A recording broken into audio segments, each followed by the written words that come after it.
Let's get ready to RPG! RPG! RPG! RPG! RPG! RPG! Hello, everyone. Welcome to the Knights of Last Call. My name is Derek Melinda, and I am excited to have you here tonight. We today are going to be doing another version or a new class in our history class series. Now, originally, history class was reserved for classes where we would go ahead and take a look at the progression of a class from the very beginning of the game back in 1974 with the original D&D white box all the way up to 5th edition D&D. With some, maybe some stopping points in, say, Pathfinder 1 or Pathfinder 2, just to sort of see, because those have always been very adjacent. Pathfinder 2 is really starting to clear out its own niche, but Pathfinder 1 certainly was sort of a takeover from that perspective. Any case, so we've talked a lot. We talked about classes. We did a history class on the druid, on the rogue, on the fighter, all of them. So there have been a lot of discussions recently about multiclassing. And, well, it's kind of related to classes. So we're going to go ahead and do a history class on multiclassing. And we're going to go ahead and take a look at the history of multiclassing and how it has evolved and how it has changed throughout the course of the game. We'll get some feedback and thoughts on what I think about multiclassing, and then you will also talk about those things as well. Duncan DT, thank you so much. Very excited for this topic. Multiclassing is such an interesting mechanic. Discussing diegetic multiclassing, its ramifications of min_maxing, how to make a class unique at LV1 without it being 3.5e or 5e quick tips.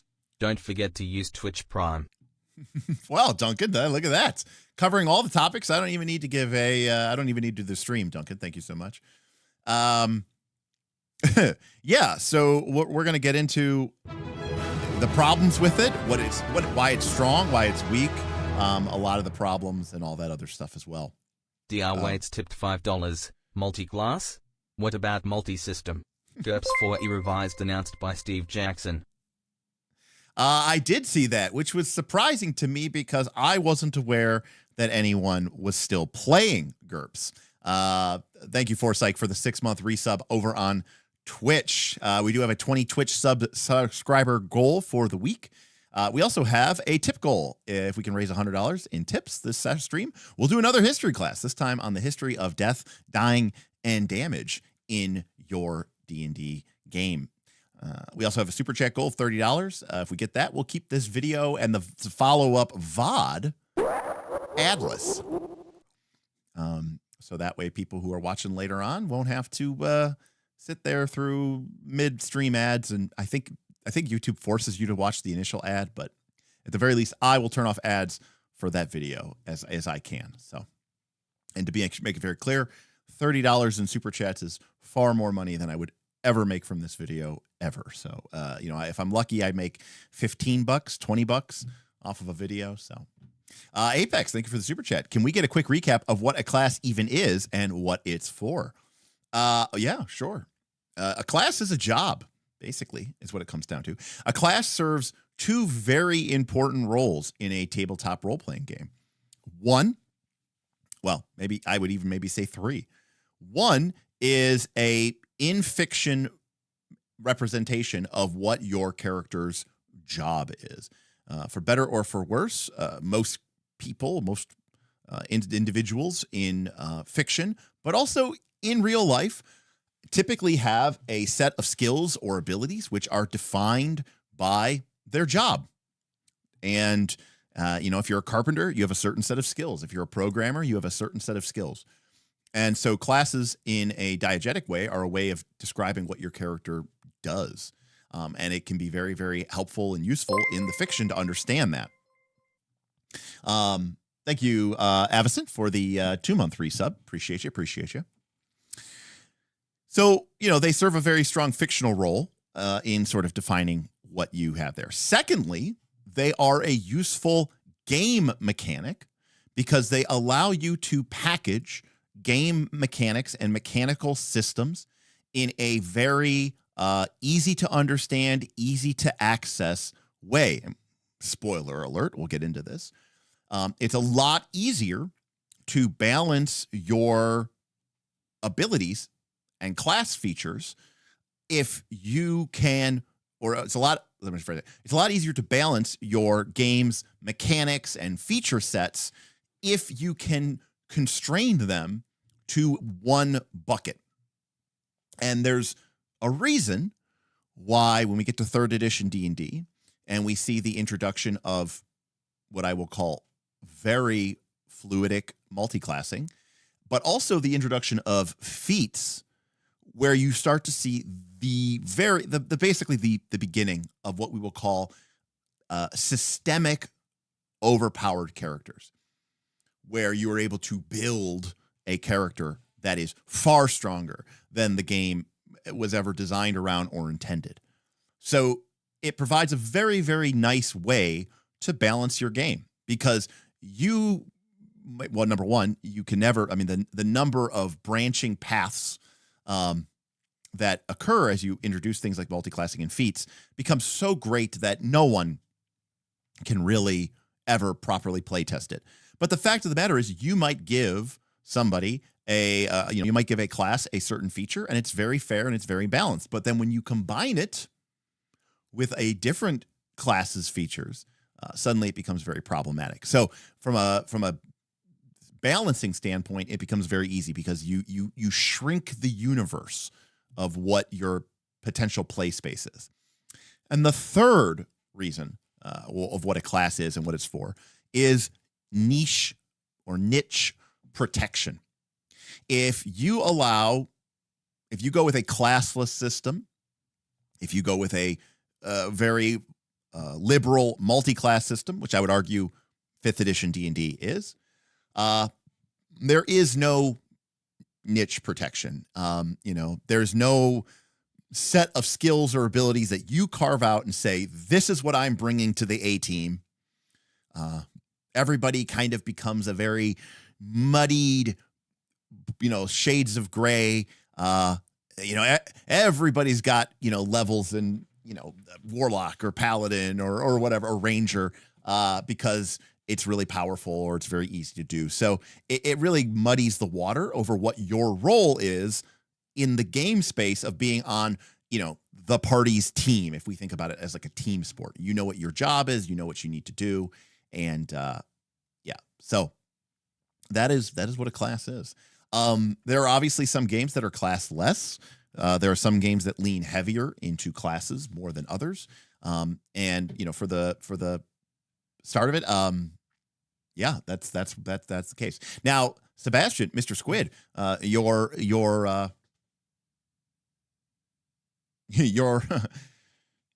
your age is showing, because back in 3rd edition, Ranger was very common to quote unquote take dips in. You're thinking in terms of 5th edition. Yeah, so we can talk a little bit about Fabula Ultima, but Fabula Ultima is an example of a game that's basically, it's not really even a class-based system. It has classes, but everyone is multi-class. In fact, you can't be a single class. At the start of the game, you start at level 5, and you have to take levels in at least 2 classes, up to 3. So most starting classes are 1 2 2 or 3 2 or something like that. So yeah, we're gonna go ahead and we're gonna start at the very beginning, as one does. The beginning is a very fragile time. So here we have the map of Eriador. No, this is from the One Ring. All right, so we're gonna start with original Dungeons and Dragons way back in the year of 1974. And you might think that there's not multiclassing in this game, and you are almost correct. But the very beginning of what would become multiclassing will be seen here when we turn to Volume 1, Men and Magic. That's right, as we look into rules for fantastic medieval war games campaigns, playable with paper and pencil and miniature figure. Okay, quite right, Avison. We're going to be talking about elves. So here we have Book 1, Men and Magic. Now, Book 1, Men and Magic, introduces us to our characters. Okay. And our characters, there are 3 classes of characters in original D&D: fighting men, magic users, and clerics. Thieves, or rogues, as it would become known, did not even exist until later supplements. All right. And basically, you have people who fight, people who cast arcane spells, and people who cast divine spells. And in terms of fighting ability, fighting men who have no magic are the strongest at fighting and the weakest at magic. Clerics are sort of in between. The cleric spell list is considered to be weaker than the magic user, but they are capable of wearing armor and using some slightly better weapons. And then magic users are very poor at combat, but have access to the strongest spells in the game. Now, you'll note that there's really not a description too much of race, because at this point in time, it was basically assumed that your character was human. However, we do mention elves, dwarves, and halflings. So the original game of OD&D restricted your ability to choose a class if you were an elf or a dwarf or a halfling. You see, elves and dwarves and halflings came with them a certain amount of fantasy baggage, if you will. Now, of course, you might be thinking, right, that makes sense, right? We've learned from, well, primarily Tolkien, that dwarves are these stouty, redoubtable, fighter types. They despise magic, and they do not call upon the powers of the gods.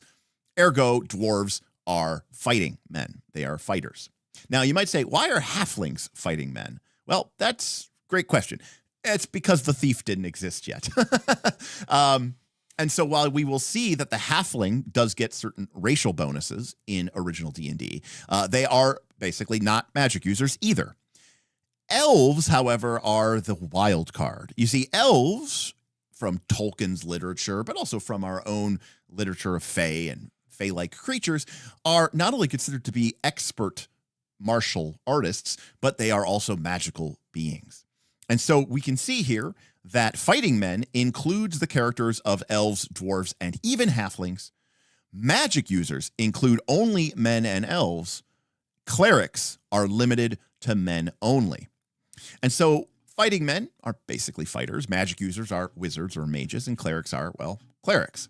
However, we can see here that dwarves may opt only for the fighting class, but they can never progress beyond 6th level. Why? Well, this was the game's way of basically saying, why don't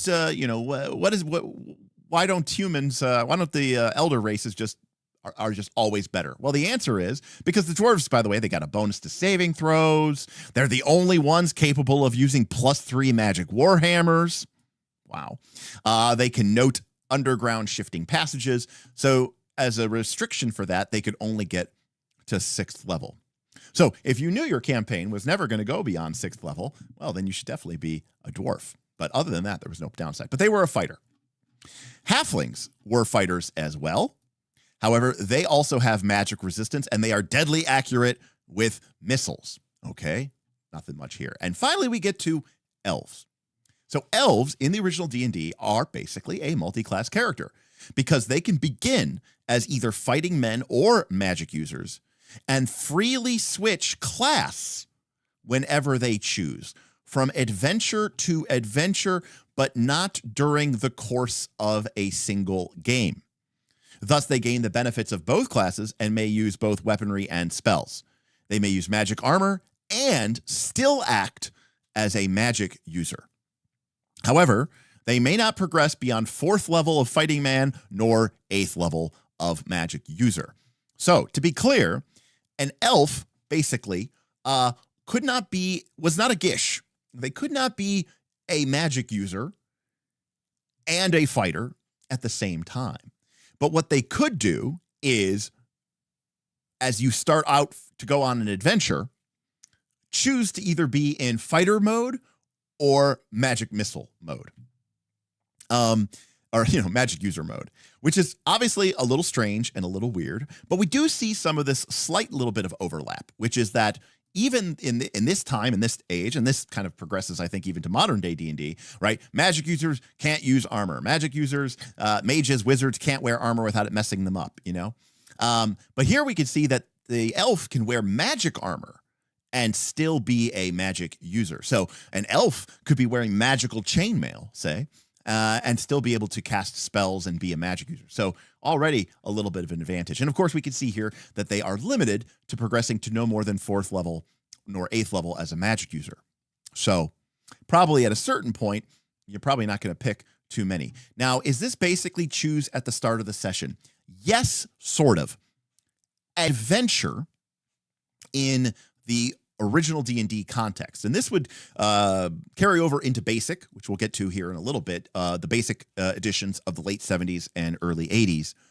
And adventure was considered to be basically a time where your group left town, went out to presumably the dungeon, got into some trouble, got into some fights, did some exploring, encountered some traps, found some treasure, and then returned back to your stronghold, your safety town or whatever. That was considered to be the adventure. So an adventure was basically the start of you leaving town or safety and the return to town or safety. So it is conceivable that a couple of things. Number one, you might go on several adventures, okay, maybe in the course of a single session if you're heading back to town often enough. But it's also possible that your character may leave town and not return back to town or safety at the end of the session, in which case the adventure did not end. But it was very common, in fact, I would say it was the standard, that your characters would leave the safety of town at the beginning of the session and return to the safety of town by the end of the session. And the reason for that has to do with what we now call the Western Marches style of play. But again, Western Marches was just a name of a campaign that Ben Robbins did that was echoing back or calling back to the classic style of D&D, where you had one GM, many different players, who basically treated the game more like an MMO. And so in order to avoid sort of space-time paradoxes, it was really, really encouraged that your character get back to town by the end of the session because that way, if, later that week, Timmy and Tammy are free to play a game, you could say, cool, my character's in town and I can go with you. If your character was sort of stuck in this sort of temporal limbo because they were currently still out on an adventure, it could be problematic. But any case, in the original version of the game, you didn't really have multiclassing per se. You had elves who could swap basically from session to session, but other than that, we're not really multi-class. Now, this changes and gets a little bit simplified when we head over to basic. And for the most part, all the basic rules are the same. You have 1977's Holmes basic. You have 1981 Moldve basic, which is probably the BX D&D as it's sometimes called, most famous. And then you have 1983 Menser basic, which is, in fact, here, we'll just pull these up just so we can know what we can specifically say here. We've got the Moldve basic. We've got Menser and Holmes. Okay. So this is 1977's Holmes basic. This is the very first basic set. And at this point in time, there was only original D&D, and D&D was now bifurcating. You now had advanced Dungeons and Dragons, and then you had basic Dungeons and Dragons, or just Dungeons and Dragons. And this was done for a variety of reasons and involving money. But Dungeons and Dragons kept on the lineage of original D&D. But for purposes of, so you have this in 1977, 78, you have this in 1981, this is BX D&D, and then you had this in 1983. This is also called the Red Box or Red Box Basic or BECMI Basic, BECMI Basic. So we're going to use this for our example. Mike, good to see you. So in basic D&D, we've, again, following the structure of our classic OD&D, we have the following classes. We have clerics, thieves. Hey, we've added thieves, fighters, and magic users. And then, which are all human. And then we have 3 additional classes: the dwarf, the elf, and the halfling. Now, as you can see, fighters, at this time in the game, each level of a class had a title. So basically, you wouldn't refer to someone as a level 3 fighter. You would refer to them as a swords master, or level 2 level 2 magic user was known as a seer. Okay, but you can see here that DNA from original D&D is still there. For example, a dwarf is basically a fighter, which is veteran warrior swordsmaster, but they are a dwarven veteran warrior and swordmaster. Similarly, a halfling is just a halfling veteran, halfling warrior, and halfling swordmaster. Now, there are some slight changes. Like, for example, the human fighter gets D8 hit points per level. The halfling only gets D6. The dwarf gets D8, just like the male or the human fighter, but they require a little bit more experience points. The dwarf requires 10% more XP to level up. They need 2,200 experience points to get to level 2, whereas our base human fighter gets 20. Now, to be clear, a dwarf fighter is just basically straight up better in basic D&D than a human fighter. The sort of level limits that we saw in original D&D don't really exist as much here. They kind of do, but we'll get to that in a second. Not in basic anyways. But then we have our elf. Now, the elf, look, they don't even give him the name elf. All right, the dwarf is a dwarf veteran. What is the elf? The elf's title literally does what it says on the tin. They are a veteran medium. They are a veteran fighter, magic user, medium. At level 2, they are a warrior seer, and at level 3, they are a swordmaster conjurer. That's right. The elf is literally just a basically gestalt fighter and magic user. And the only difference is that a magic user uses D4 hit dice, a fighter uses D8, and an elf uses D6. Well, that's not the only difference. The elf requires a whopping 4,000 experience points just to get to level 2. By the time the elf is level 2, the fighter will be level 3. Okay? So the elf was basically required an insane number of experience points. In fact, the thief only required 2,400 experience points to get to level 3. So by the time the elf was level 2, the thief was almost level 4. Crazily enough. But the elf was, as you can imagine, pretty OP and powerful. In fact, they can advance to a maximum of 10th level of experience. Now, again, in basic D&D only technically went to 3. But technically, this is something that we should note, which is that if you are a fighter, a human fighter, okay, you technically could reach any level, right? You could reach any level. They have no maximum level, okay? Similarly, magic users have no maximum level. But if you are a dwarven fighter, which is the only dwarf you could be, your maximum level is 12. If you are an elf, your maximum level is 10. So there's this idea that gets introduced here that humans, basically, in order to balance them, can get unlimited levels, whereas these multi-class characters are much stronger because they have the abilities of their race, but also, in the case of the elf, they are literally a fighter magic user gestalt, but they require a lot more experience. So the way it works out is, by the time your elf is reaching, let's say by the time the humans are reaching levels 14 or 15 or 16, your elf might just be reaching level 10. So they're very powerful, but they advance very slowly. And there's kind of an idea of this, I think, tied into the age of these characters. Just like in Tolkien, halflings, but especially dwarves and elves, live much longer lives than humans. Okay?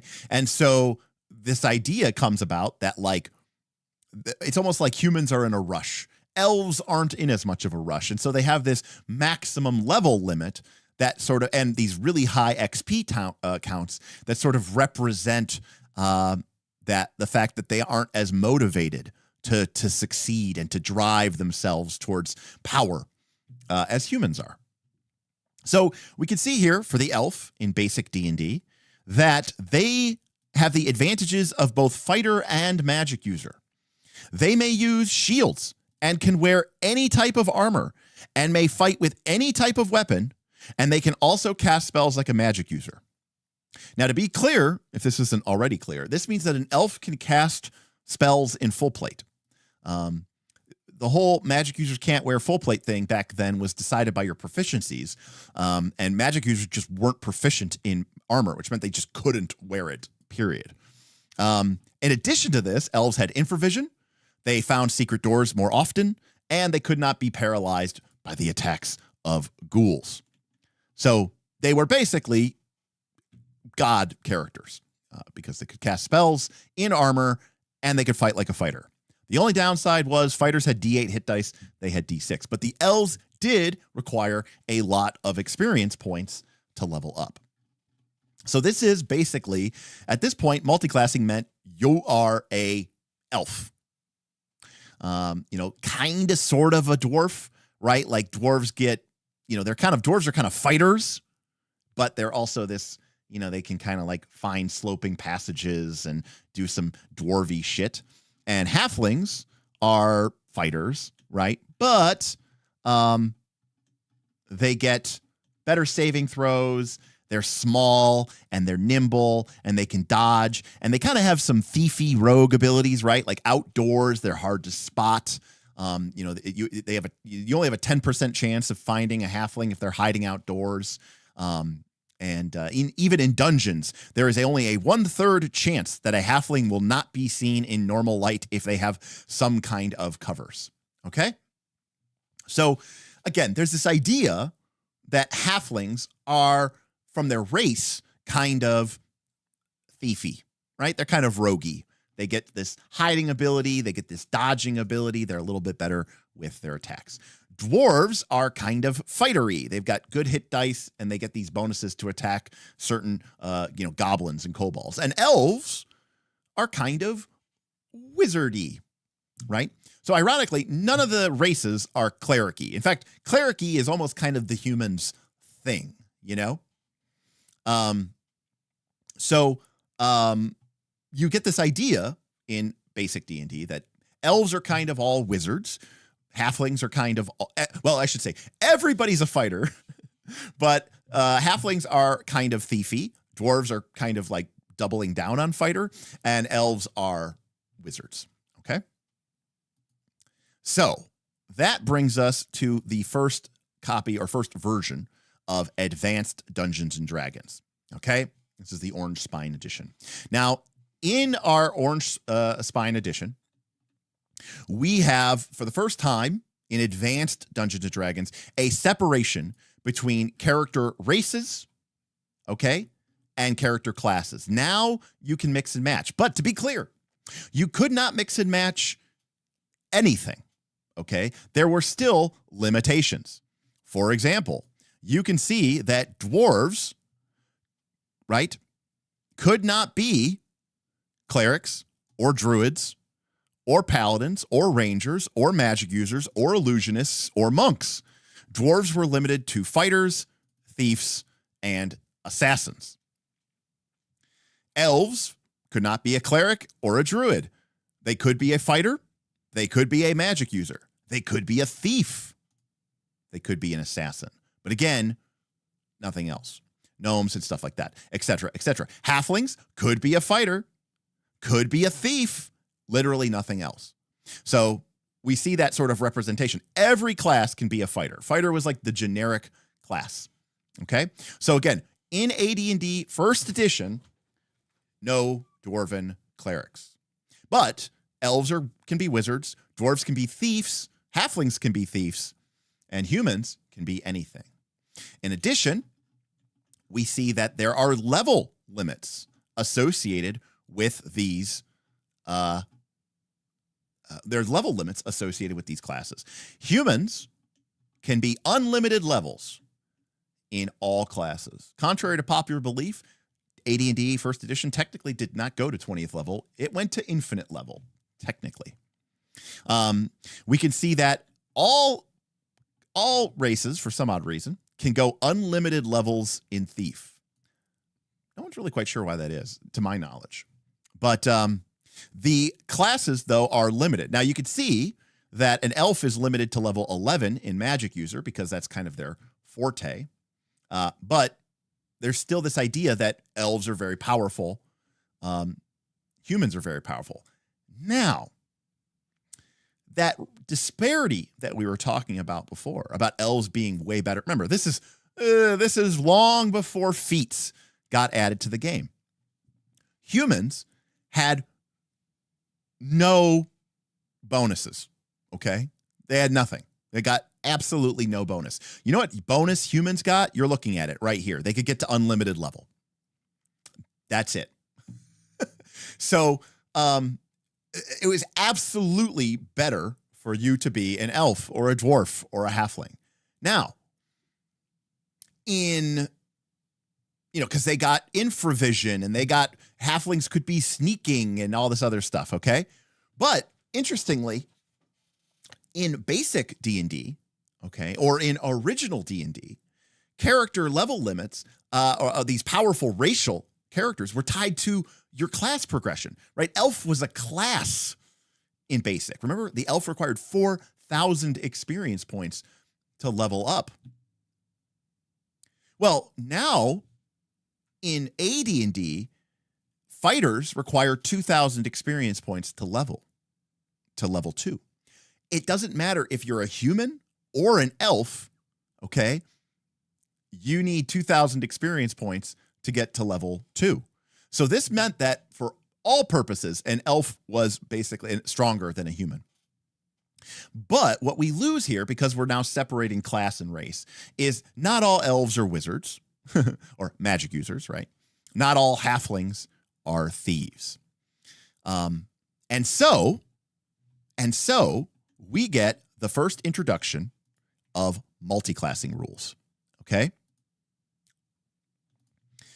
So this game assumes that only non or semi-human characters can be multiclass, and only certain class combinations are possible depending on the race of the characters. Although these are listed in the section dealing with each race of character, multiclass character possibilities are shown below in order to aid your selection. And so we get the introduction of multiclassing. Now, again, this may be news to some of you who are newer to the game, who've only been playing, say, since 2000. Multiclassing was something that you chose at the beginning of the game. Your cleric or your character was never a cleric and then became a fighter later on. You were never a fighter and then picked up some levels of cleric. No, no, no, no, no. You, at the beginning of the game, were always a fighter cleric. Okay? So this choice, whether to multiclass or not, was one that you made at the beginning of the game. There was no dipping into levels. There was no, I'm going to pick up a couple levels of wizard. No, no, no. You were this from the beginning of the game. And these combinations of multiclassing were restricted to certain races. So if we, for example, look at the cleric fighter, only half-elves and half-orcs could be cleric fighters. Why? Well, because half-elves and half-orcs have that human connection, right? And so the human connection are allowed to basically be clerics. In fact, you could argue that cleric was kind of the human class. If fighter was dwarf and halfling was thief and elf was wizard or magic user, humans was kind of cleric. And so if you were a half elf and you wanted to be a cleric fighter, you were a cleric fighter from the beginning of the game. Now, how did this work? How did this work? Well, the way it worked is at level 1, okay, you were cleric 1 and fighter 1, okay? And you got basically all of the cleric features and you got all of the fighter features. You got level 1s, well, clerics at level 1 didn't get spells, but you got turn undead, you got spells from being a cleric, you got all weapon proficiencies, all armor proficiencies from being a fighter. Now, notice this. This is really important because we're going to see this basically repeated in 2nd edition AD&D, okay? Fighter as a class, right? In order to be a fighter, what did fighter do? Remember, there's no feats or special abilities. If we look at the fighter in AD&D 1st edition, it is literally just where are you at, fighter? Paladin. Here it is. Look, you get nothing. That's it. The only thing you get for leveling up is more hit dice. That's it. You know, like there's no special abilities. There's no nothing of this. So the only thing that a fighter got was that a fighter got all they can wield any sort of armor, any sort of weapon, any sort of shield. Okay. So in order to be a fighter, you got all of these abilities. All right. So if you were a multi-class fighter cleric, you could wield all weapons, you could wield all armor, you could wield all shields, and you also got to cast spells. Now, the only restriction to this was that when you rolled your hit dice for cleric, which was at that time a D8, you would roll D8 and divide it by 2. And when you rolled your fighter hit die, which was D10, you rolled D10 and divided it by 2. So you basically got a hit dice from one and a hit dice from another. But because you had 2 of them, they got divided by 2. So you didn't literally get double the hit points. Instead, you got cleric divided by 2 plus fighter divided by 2. Now, question of experience points. Well, when you gained experience points, guess what? You divided it 50-50. Half of your experience points went into your cleric class. Half of your experience went into your fighter class. But Derek, fighters require 2,000 experience points to level, and clerics only require 1,500. That's right. When your character had achieved 3,000 total experience points, which meant you had 1,500 in cleric and 1,500 in fighter, your cleric would level up to 2. You would gain an additional D8 divided by 2 hit points. You would get all of the abilities that a level 2 cleric gained, but your fighter would still be back at level 1. This meant that by the time you reached higher levels, your cleric and fighter levels might be very different, especially if you had something that was, wildly different in the amount of XP that you required. It also meant that characters that were single class would outlevel you. Okay.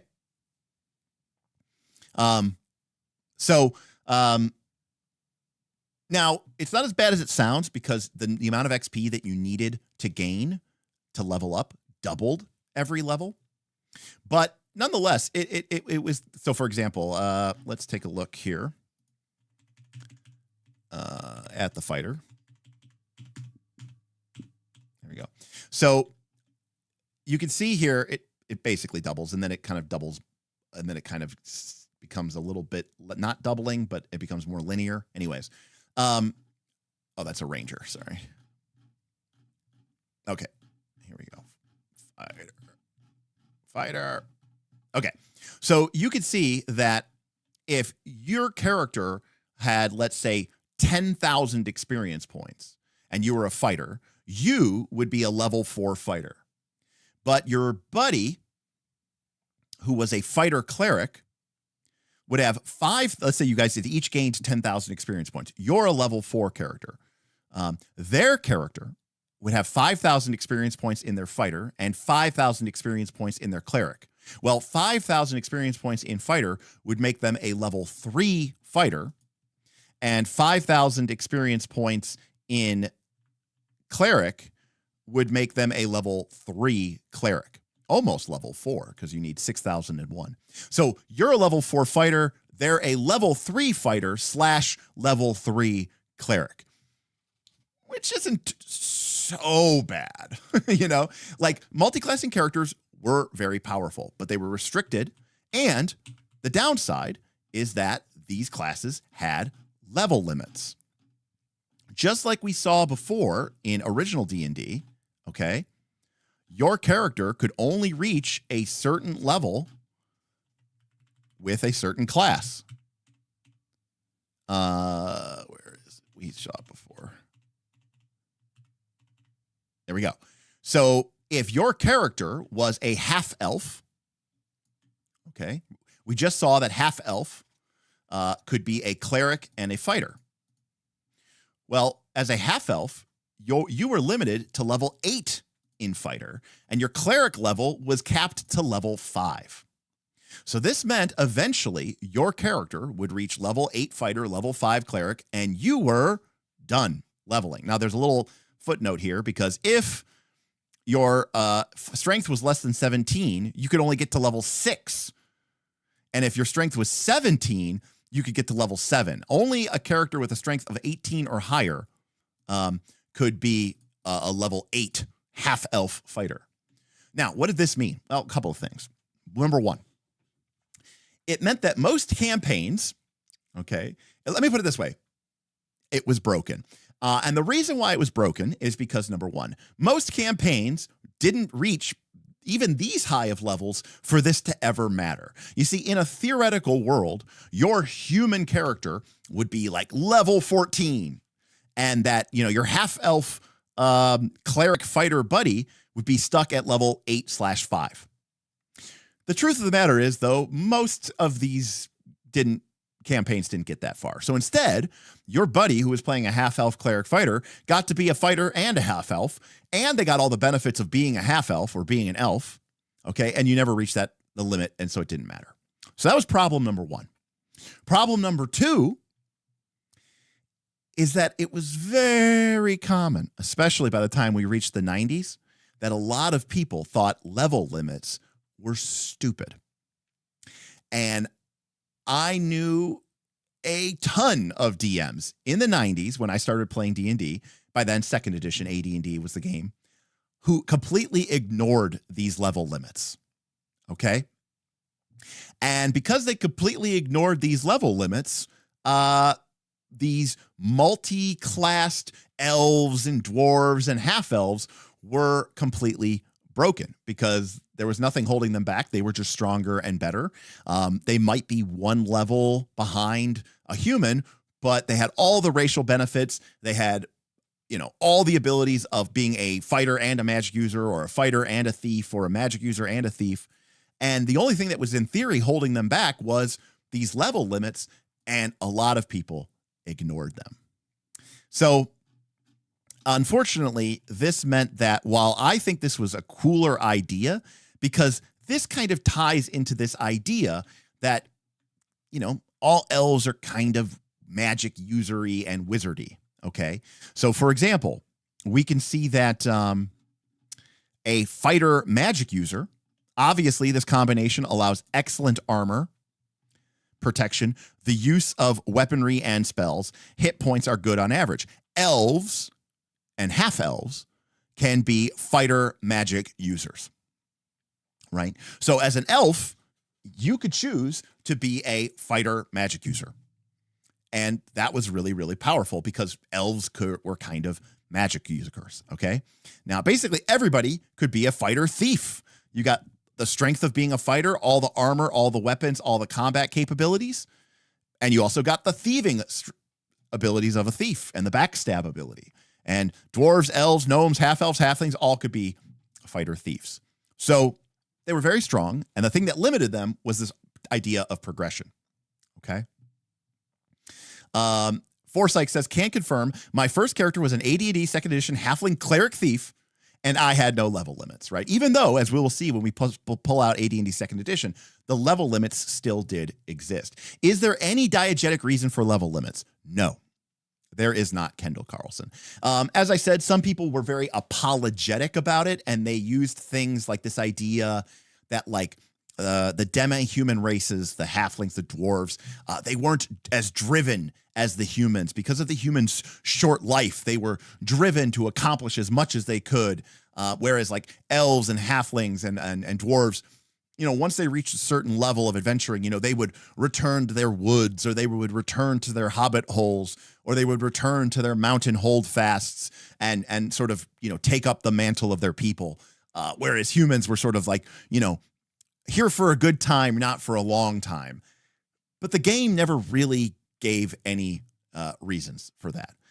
Avison, I think they're a little longer. I want to say, I think it's pretty normal for halflings to live 100, 120 years. But the truth of the matter is, it was really kind of a bullshit, made up excuse that people kind of came up with. It was never really officially supported. So then we get to AD&D second edition. Now, AD&D second edition, in many ways, nowadays they probably would have called it 1.5, because AD&D second edition, admittedly, was pretty much a cleaned up version of first edition. All right, but as in AD&D first edition, this, by the way, was the game up till 1999, when the game came out. That third edition that we know of. Let me make sure here, because there's 44. Okay. We're going to talk about dual classing here in a minute. I just wanted to get to second edition. Technically, dual classing was also in first edition. I just would cover it here in second edition. We'll talk about this in a minute. So in AD&D, you have this idea of the races and the classes, but now they are a lot more. I thought there was a table. Let me see if I can find the table. Where is the table? Minimums. I guess they.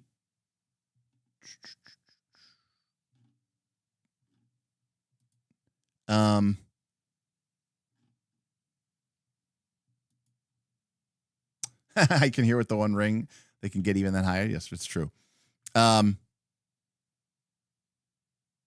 Anyways, so by the time that we got to second edition, we have done away with this. Here we go. This is where I was trying to get to it.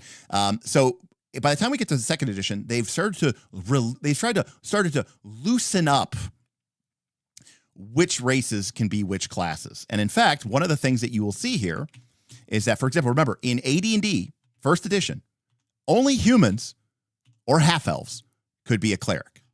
And now, cleric is allowed by all races.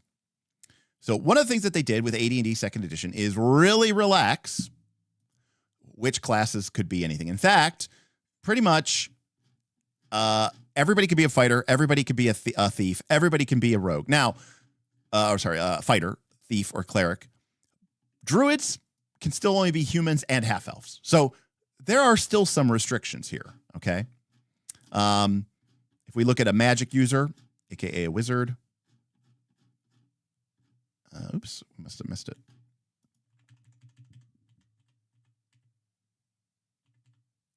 There's the magic user. A wizard, I believe, is like, you can't be, it's like an elf and a human.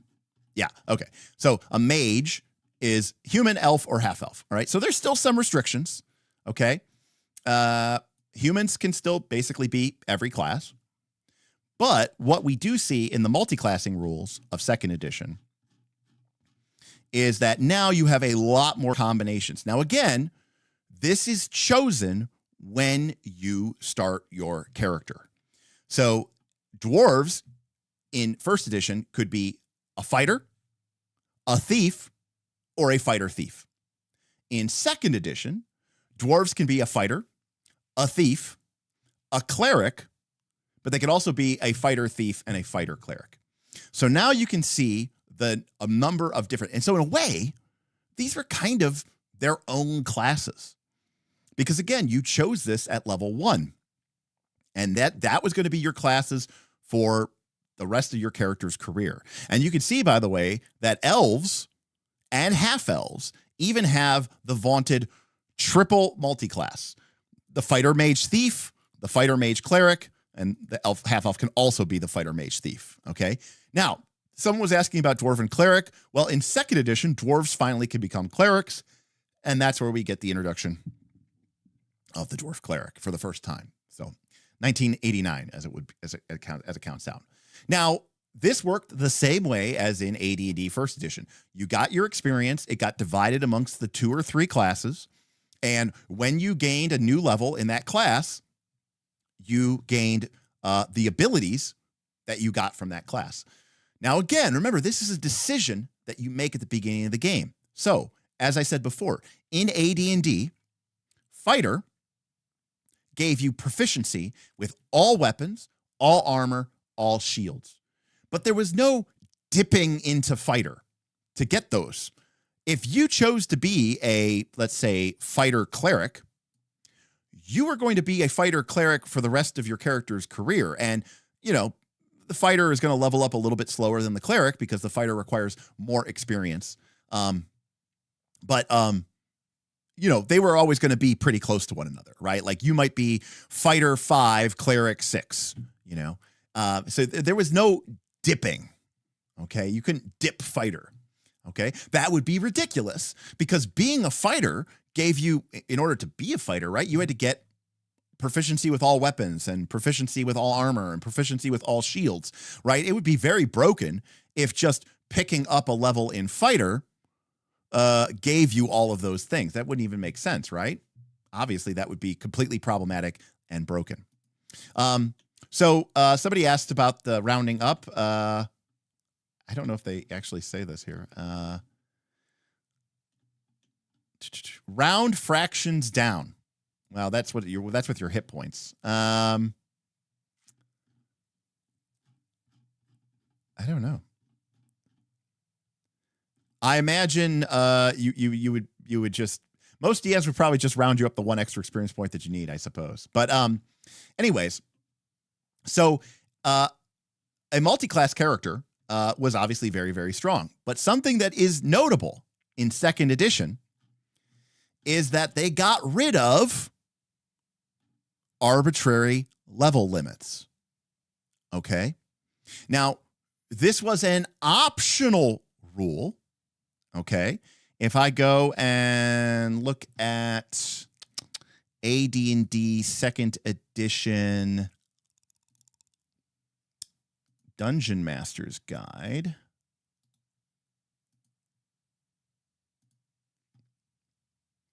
Let me open this up here. Okay. does not have an index. Let's see here. Character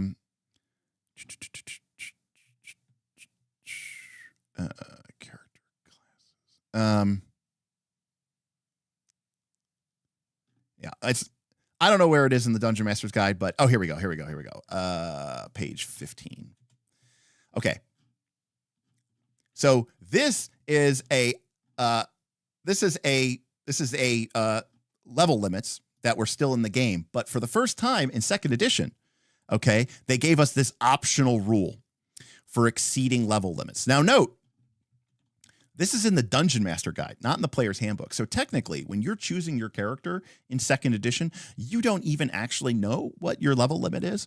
But regardless, you can still see that the classes are limited in level, but they're much higher level than they were in first edition. Remember, in first edition, they were like limited to like level 6 and level 8, and only if you had an 18 in your strength score. Now you can see that they are much higher level. Nonetheless, technically, if your character was an elven fighter, mage, cleric, you would be limited to level 12, 12, and 15.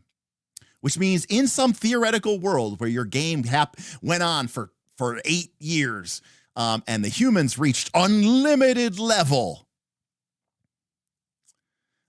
your character would be left behind.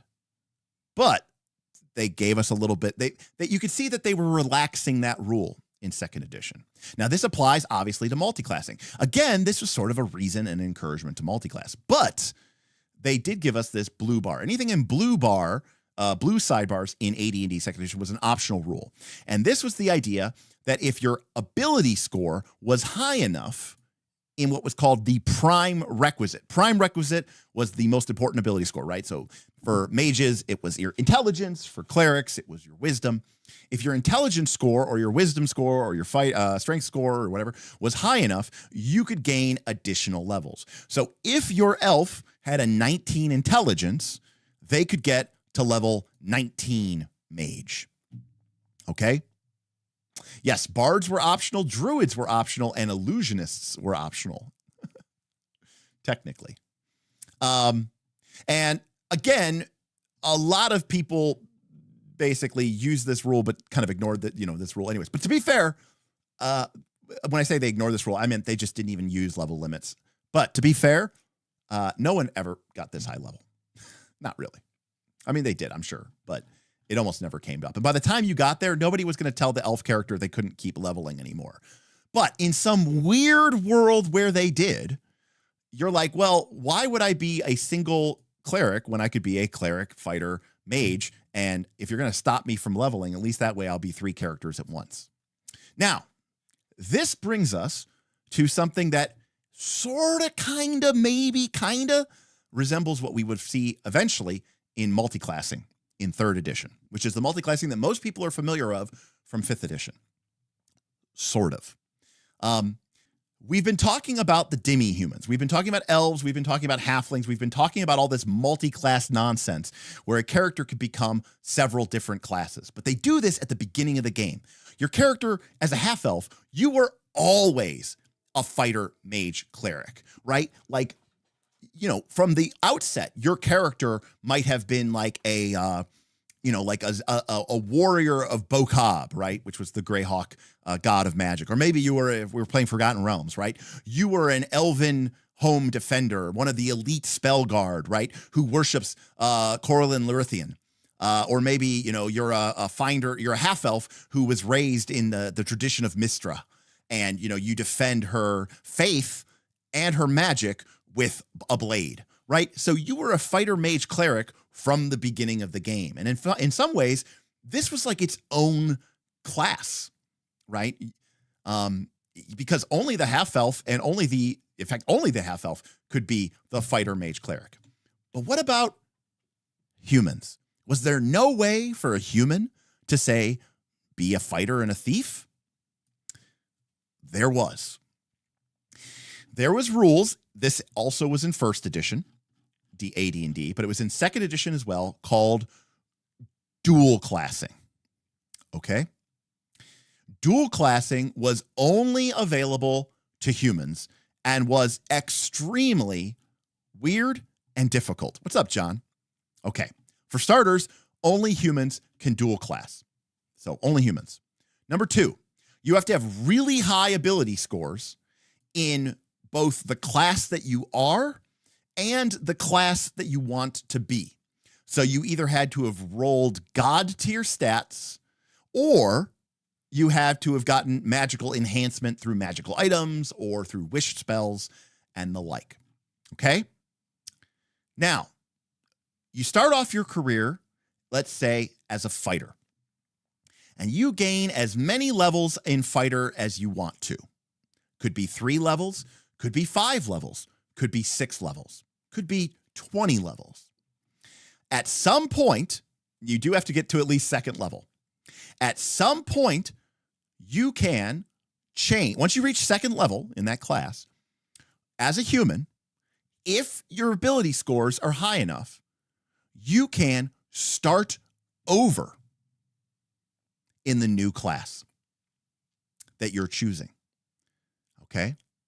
Now, why do you need a higher ability score in the 2nd class? Well, the idea is that because the first class, what that you are in, represented probably something that you were training in for your whole life, whereas the new class is something that you're just picking up now on the fly. So in order to be able to even do this, you have to be a natural prodigy. You have to be extremely naturally talented, okay? Like if you're just a human cleric, you've been training your whole life since like probably childhood to be this pious, devoted follower and to learn the prayers. But if you start off your career as a human fighter and then decide to dual class into cleric, it's almost like you have to be a natural talent, naturally gifted, to basically hear the voices of the gods, because your wisdom is so high that you can basically pick it up really quick. But here's the deal. Let's say we get to level 6 in fighter, and we have a really high wisdom, and we say, we're going to dual class. We're going to start over at level 1 as a cleric, okay? Once you do this, once you leave a class that you have finished, okay, you can never go back to that class again. Your fighter is capped at 6. So if I rolled all 17s, I could be all classes. Yes. Okay. You start the game over at level 1 with 0 experience. But the only thing that you retain is your prior hit points and your prior hit dice. But you gain all the abilities and must abide by all the restrictions of your new class. Okay? Your saving throws, your attack roll, your attack bonus, all go to that of your new class as a level 1 character. Okay? Now, they do explain this a little bit. This is not to imply that a dual class human forgets everything that they knew before. They still have at their fingertips all the knowledge, abilities, and proficiencies of their old class. But if you use any of your previous class's abilities during an encounter, you earn no experience for that encounter and only half experience for the entire adventure. The only values that can be brought over from the previous class are your hit points. You are penalized if you decide to bust out your old attack rolls or your old saving throws or your old armor or weapon proficiencies. You are trying to learn new things and you're slipping back into your old methodologies. So another way to think of it is, let's say we started off the game as a magic user, as a mage, as a wizard, and we got to level 7 in magic user. So we have access to fireball and ice storm and acid arrow. We start over the game as a fighter. We can now use all weapons, all armor, all swords. But a fight is going really bad. Our character still has fireball memorized. They could bust it out. They could cast fireball and save everybody's ass. But if they do so, you lose all experience points from that encounter, and all experience points for the entire adventure are halved. Now, why would you ever do this? Well, because the restrictions in your previous paragraphs only last until your new class is higher than any of your previous classes.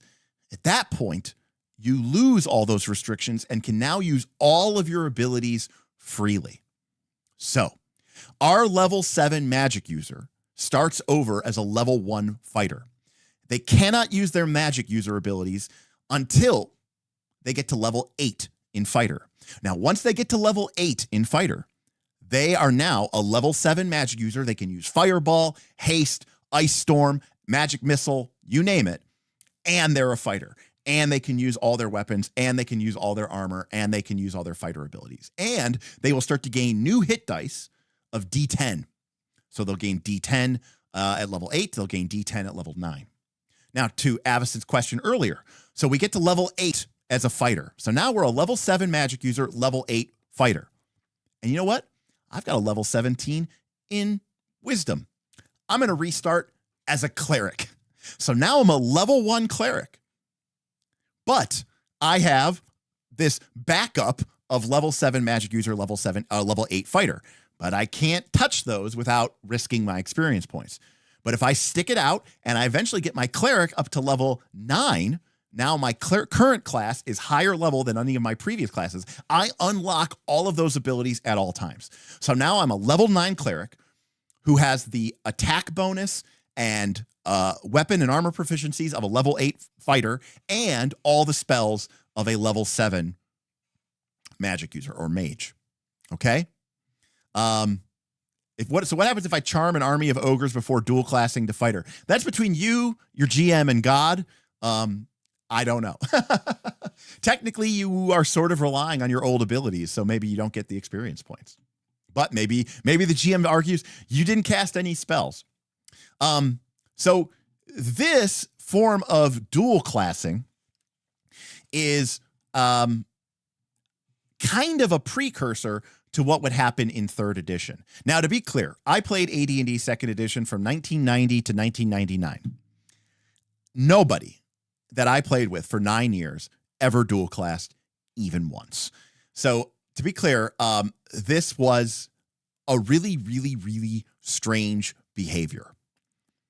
It is my understanding, and this is sort of a side note, more of a thing, which is that the only time I ever heard of or saw this being happen in real life was with some of my older cousins' groups. Okay. What would frequently happen, what I saw happen, was the following. Remember, games were played very differently back then. Did you ever play an MMO? Okay. You ever play an MMO? And you are playing the MMO and you're level 30. Okay. And then all your friends join the game. Okay. They sign up, but they're all back at level 1. And they're like, dude, you should come play with us. And you're like, I'm level 30. Now, of course, what we do back then was to, you'd roll up an alt and you start playing with them. The only time I ever saw dual classing be a thing, okay, was when a bunch of people started over at level 1. Maybe they were new players. Maybe a bunch of people got killed. And back then, when you made a new character, you started over at level 1. So you might have a level 15 character, but all of your friends, this is, by the way, this is a literal story of my cousin. You have a level 15 character or 17 character, okay? And all of your friends go off to college, okay? And all of their high-level characters go off to college with them. In fact, they took their characters with them when they went to college. So you now have a level 16 character. You've got magical items. You've had access to wish spells. Your stats are pretty good. You join a new group. Okay. They're all level 1. So you go and dual class and you start the game over. Yes, you're a level 1 character, but you're a level 1 character with like 110 hit points. Okay. So you're kind of like Gandalf in that you kind of have this, and if you really need to, if the shit gets really, really deep, you can bust out your really powerful magic and save the group's bacon, but then you don't get any experience points for that encounter, and you get half as much experience points for the whole level. Okay.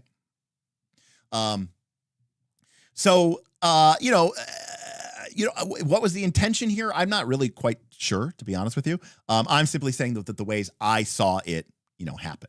Now, John says, to me, from a design standpoint, if you're going to allow multiclassing, then why use classes at all?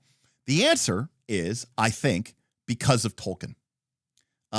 Because again, remember, in original D&D, which was heavily based off of Tolkien, they had this idea that elves were just magical, and they wanted elves to be wizards and fighters because that's what elves were in Tolkien. And so when you start busting out this idea of classes being these very discrete packages of class abilities, it kind of ruins the idea of what you're going for. Now, to be clear, I think multiclassing really did solve this problem to a certain extent, because remember, this basically was like its own class. Okay. In fact, when 3rd edition came out, they had an early Dragon magazine article. And I remember that they now in 3rd edition, you could splash classes, but they talked about like, oh yeah, you could take levels in fighter and cleric. You could be a champion of Moradin. And it wasn't a prestige class. Okay. It was just taking levels in fighter and taking levels in cleric. That's all. That's all it was. Okay. And we'll get to this when we get to 3rd edition, but I think the idea is that I don't think you really needed prestige classes, because if your character wanted to be a divine champion of Moradin, then take levels in fighter and take levels in cleric. And do it from that perspective. So in 2nd edition and 1st edition, you were locked into that from the beginning. Okay. And I think that was cool, because again, you couldn't just splash this. This was a uniquely demi-human thing, which I thought was really, really cool. So I'm saying Gandalf didn't get any XP from the Balrog, right? Because Gandalf right? So Gandalf was this super powerful Maiar. He dual classed back as like a level 1 old dude. And then, he had gained some levels by the time of the Hobbit, but that's why he was, set up that way.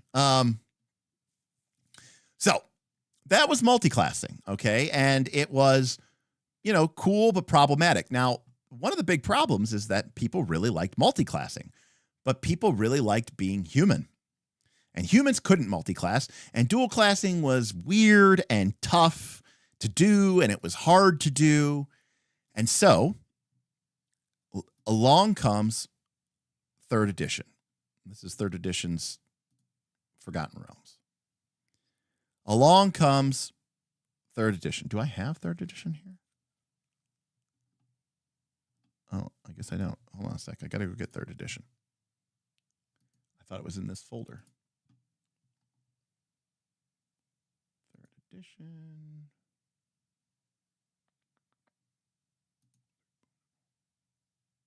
Oh, I guess I don't. Okay. Now, 3rd edition was an attempt to sort of get the best of both worlds and to combine the multiclassing of AD&D with the kind of like the idea of dual classing. Okay. And so for those, obviously everybody is kind of aware of this system because it's very similar to the one that is used in 5th edition. But long story short, now obviously for starters, we got rid of the idea of level limits entirely. And we also got rid of the idea that, that only certain races could be certain classes. Now, every race could be every class. Doesn't necessarily mean that you were going to be great at that, because you might have a dex penalty or an int penalty. But now everybody could be anything, right? And everybody could be everything. But instead of choosing multiclassing at level 1, in 3rd edition, you started off as a singular class. And to be clear, does 3rd edition have ability score requirements for multiclassing? Avacyn, it does not. And when we get to 5th edition, I'm actually going to talk about this a little bit. Okay. So 3rd edition D&D, you basically could be any class at any time. Now we're going to talk about favored classes here in a minute. And when you leveled up in 3rd edition, you could choose any class you wanted to and gain a level in that class. So you might be a level 1 elf fighter. And when you level up to level 2, you can choose to be a fighter. You could choose to gain a level in fighter, choose to gain a level in rogue, choose to gain a level in wizard, choose to gain a level in fighter, cleric. You could be whatever you want, okay? You could increase this. You could take this. Now, right off the bat, this created a massive problem, okay? It created a massive problem. But first, let's talk about what was intended and which never actually happened, okay? Here, we see a stat block from Dritz Stewardon from the amazing 3rd edition Forgotten Realms campaign setting, which came out very early on. Now, everyone knows Dritz Stewardon is a ranger, right? But he's not, okay? Now, if you've read Dritz Stewardon, you will know that Dritz Stewardon was born in the Underdark to a noble house and was trained by his father and by the Drow Academy to be a skilled fighter. Okay. And Dritz spent the first, multiple decades of his life training to be a highly skilled fighter. This is reflected in the first book of the Dark Elf trilogy, which is called Homeland.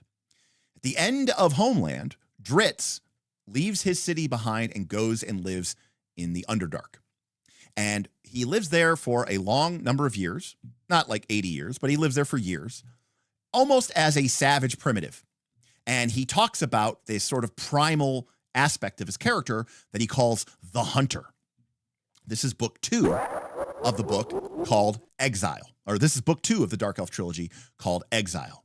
And in this book, Dritz is described as sort of becoming almost having this inner rage, this sort of primitive darkness, okay, within him that helps keep him alive, that keeps his senses heightened while he's living essentially alone, solo in the Underdark. At the end of Exile, Dritz leaves the Underdark. And that begins the 3rd book of the Dark Elf trilogy, which is called Sojourn, where Dritz goes to the surface, befriends an old ranger named Mushi, and learns the ways of the ranger of wilderness and of the goddess Myliki. So, Dritz has this character arc where he spends a long time training to be a fighter. Then he lives alone as a primal savage. Then he finds and meets an old ranger who teaches him about the ways of nature and of the goddess of nature, Myliki. And this is reflected very beautifully in Dritz Stewardon's 3rd edition stat progression. Dritz took a level in fighter, took a level in fighter, took a level in fighter, took a level in fighter, took a level in fighter, took a level in fighter. Big campaign change. Diegetically, I'm living alone in the Underdark. I have this inner primal spirit, the Hunter. I'm going to pick up a level in Barbarian. I think that reflects my character's journey. I think that reflects the fiction of what is going on in the campaign. Okay, I've left the Underdark. I meet an old ranger. We become friends. He's blind, so he's not prejudiced against me. He doesn't know that I'm a dark elf. And so it's the first time I've ever known friendship. He becomes a mentor to me, and I start learning the ways of being a ranger of Myliki. I'm going to take a level in ranger. Is this optimal? No. In fact, this is terrible from a experience point progression, which we'll get to in a second. But this is using the mechanics to tell the story of your character's journey. This was awesome. This was a beautiful concept. It was so cool. And never was anything so fragrantly and painfully broken. Sorrel says, "You are making me feel old." I'm sorry, Sorrel. It was, unfortunately, yes. That is the case. And so Dritz, this idea of, hey, after that last adventure, my character has become a lot more associated with the Wizards Guild. I think I'm going to pick up a wizard class level and start going in that direction because I think that's better fit, that's fitting my character's story. That's not what anybody did. What everybody did was create builds. And for the first time ever in the game, you could create builds. And the biggest problem was that in order for the game to function, in order for a class-based game to function, your class had to give you a shitload of abilities all at level 1, or maybe at level 1, level 2, so that your class could even work, okay? So as a level 1 barbarian, you had to get your ability to rage, and you had to get fast movement, because as a barbarian, that's what you needed to be a barbarian, okay? As a fighter, you needed to get you got a bonus feat, which is nice, but you also gained proficiency in the use of all weapons, all armor, and all simple and martial weapons and all armor. Now, this has always been true that fighters got this. But back in the day, if you wanted to be a fighter, that was a big decision. All right? Because you were going to be a fighter for the rest of your life. You were either going to be a single class fighter or you were going to be a multi-class fighter, and you were going to be splitting your XP into fighter forever. So you were, now you could just take one level in fighter and you would pick up a bonus feat and weapon proficiency in all armors, all weapons, all shields for just one level. You could go and become a ranger. This is the most egregious one, okay? And as a ranger, you could, at first level, pick up favored enemy, the track proficiency, proficiency with all simple martial weapons, all light armor, all medium armor, all shields. You don't get shields. But also, if you also get track and a favored enemy, and then, in addition to that, if you're wearing light armor or no armor, a ranger with 2 weapons can have fight as if they had the feats ambidexterity and 2 weapon fighting. So for one level of ranger, you got D10 hit dice, proficiency with everything in the game except for heavy armor. You basically get 2 feats, ambidexterity and 2 weapon fighting. You have track. You get a favored enemy. You get all of this for one level dip. Now, it had to do this way. It had to function this way because otherwise, a ranger, someone who was just a single class ranger, okay, didn't work. The problem is people started dipping. And they started figuring out ways that you could build and abuse the multi-class system. But there's a caveat to this. This was supposed to be extremely difficult to do because in D&D 3rd edition, if you took more than one class, there was a good chance that you were supposed to be getting a 20% experience point penalty, potentially a 40% experience point penalty. But number 1, most people ignored this rule. Number 2, a lot of people started being humans and literally only took one level of dips. Okay. How does this work?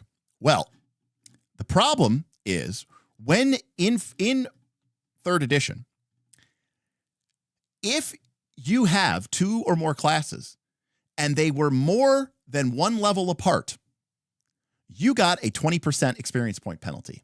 If you had 3 classes and they were more than one level apart, you got an additional 20% experience point penalty. This means that our example of Dritz Duerden, when he was fighter 10 and picked up a level in Barbarian, he would have started getting a 20% experience point penalty. When he picked up a level in Ranger and then took that Ranger to level 3, he would have now been getting a 40% experience point penalty. In fact, as he's written right here now, as Fighter 10, Barbarian 1, Ranger 5, Dritz is getting a 40% penalty to his experience points. Okay? The only way that you could avoid this experience point penalty was by keeping all of your levels close to the same level. Now, there was a little bit of an exception to this. Okay? This goes all the way back to original D&D, to the idea that we talked about before. Okay? And this is called the favored class in 3rd edition. Each race had a favored class, and that class didn't count for purposes of calculating whether or not you got an experience point penalty. So what does that mean? Well, dwarves had a favored class. Here's our dwarf. Dwarves had a favored class of fighter. A multi-class dwarf's fighter class does not count when determining whether they suffer an XP penalty for multiclassing. The dwarven culture extols the virtues of the warrior, and this vocation comes easily to dwarves. What this means is that if you were a dwarf, your fighter class levels didn't count for determining whether you got a penalty. This means that a dwarf could basically dip into fighter and not suffer any penalties, or they could be a fighter and dip into something else and not suffer any penalties.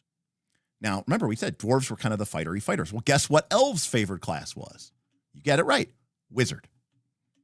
A multi-class elf's penalty wizard levels do not count when determining their XP penalty. And guess what a halfling's was? You got it right. It was a rogue. Okay?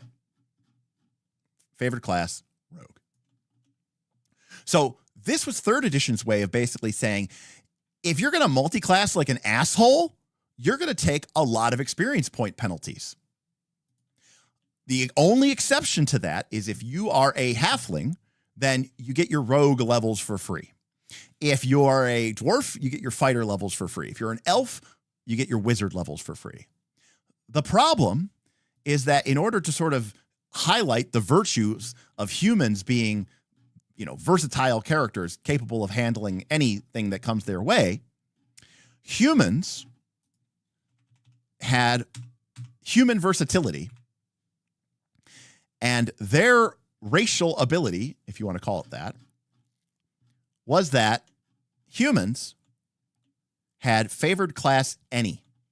When determining whether or not a multi-class human suffers an XP penalty, their highest level class does not count. And this meant that if a human was, let's say, a level 10 rogue, a human, level 10 rogue, could splash a level in ranger and splash a level in barbarian and splash a level in monk. And because their highest level class, rogue, doesn't count, the game only sees them as being level 1 ranger, level 1 ranger, level 1 barbarian, level 1 monk. You can actually be a monk and a barbarian because they had to be lawful and chaotic. But so the game sees them as being 3 classes, all within a level of each other because you're 1-1-1, and you don't get any XP penalty for this. So could it be cheesed? Yes. And people did cheese it badly. And unfortunately, this is where the idea of builds came in. Now, it's not technically about multiclassing, but 3rd edition also introduced another massive, in my opinion, problem, which is prestige classes. Prestige classes were never counted as multi-class penalty. And when the game came out, the idea of a prestige class was that it was a prestigious class. It was a way to create a tie-in to an important organization within your group, within your world, and that the current class structure didn't represent. And the DMG gave an example of like 6 of them. And the idea was almost presented that the GM was encouraged to create custom ones. But then they released an infinity number of them. And people took them. People even splashed prestige class. The idea of splashing a prestige class, okay, was fundamentally problematic. Now, people are in chat are saying feats. Yes, we're not talking about feats today, but feats introduced another problem where you now had all of these separate doodads that you could build to your character independent of your class. And that meant that you now had two axes by which you could make a build, your feats and your classes or your prestige classes. So in my opinion, third edition, in some ways, was the most problematic one, because when you took a new class in third edition, you got all of the abilities. The classes were extremely front-loaded in terms of their proficiencies and everything else like that. It was entirely possible to dip into classes and create horrible problematic issues. And then if you want to count prestige classes, I think that prestige classes were anything but prestigious. Most people who use them, my group didn't use them. We played for 10 years. I think there was maybe 3 people who ever took prestige classes, each like once. That's it. But then you had example of people who were like, they were like 6 or 7 or 8 classes. And there's nothing prestigious about a class when you're just dipping into it. And any sort of in-game world tie-in, forget about it. And also these dippings, even third edition, I think, talks about, let me see if I can find it really quick, talks about multiclassing in the player's handbook as being something kind of diegetic, okay? Here we go. When a single class character gains a level, he or she may choose to increase the level of their current class or pick up a new class at level 1. The DM may restrict the choices available according to how he or she handles classes, skills, experience, and training. For instance, the character may need to find a tutor to teach him the ways of the new class. Additionally, the DM may require the player to declare what class his or her character is working on before he or she makes the jump to the next level, so that the character has time to practice the new skills. And then, of course, the damning paragraph, you get all of the first level abilities, the base attack bonus, the base save, the class skills, all the weapon proficiencies, all the armor proficiencies, all the spells, all the class features, yada, yada, yada. But this chapter, this section right here, nobody did this. And if they did do it, players bitched to their GM, or they went onto GleeMax and they bitched about it, like they went onto EN World and they bitched about it. Like, there was this idea tied to the Forgotten Realms campaign setting that in order for Dritz Duerden to pick up levels in Ranger, he had to go train with Mushi, the blind ranger, in order to gain that knowledge. Okay, Dritz Duerden wasn't just out in the middle of the woods and had never met a ranger in his entire life and just decided, nah, fam, I'm going to pick up some ranger levels. That's not how it was supposed to work. And yet that's exactly how it worked for so many people. In fact, it worked this way to the point where people planned out what level they were going to take what class and what prestige class when they were building their character. People started talking about, my character comes online at level 5 and shit. Okay?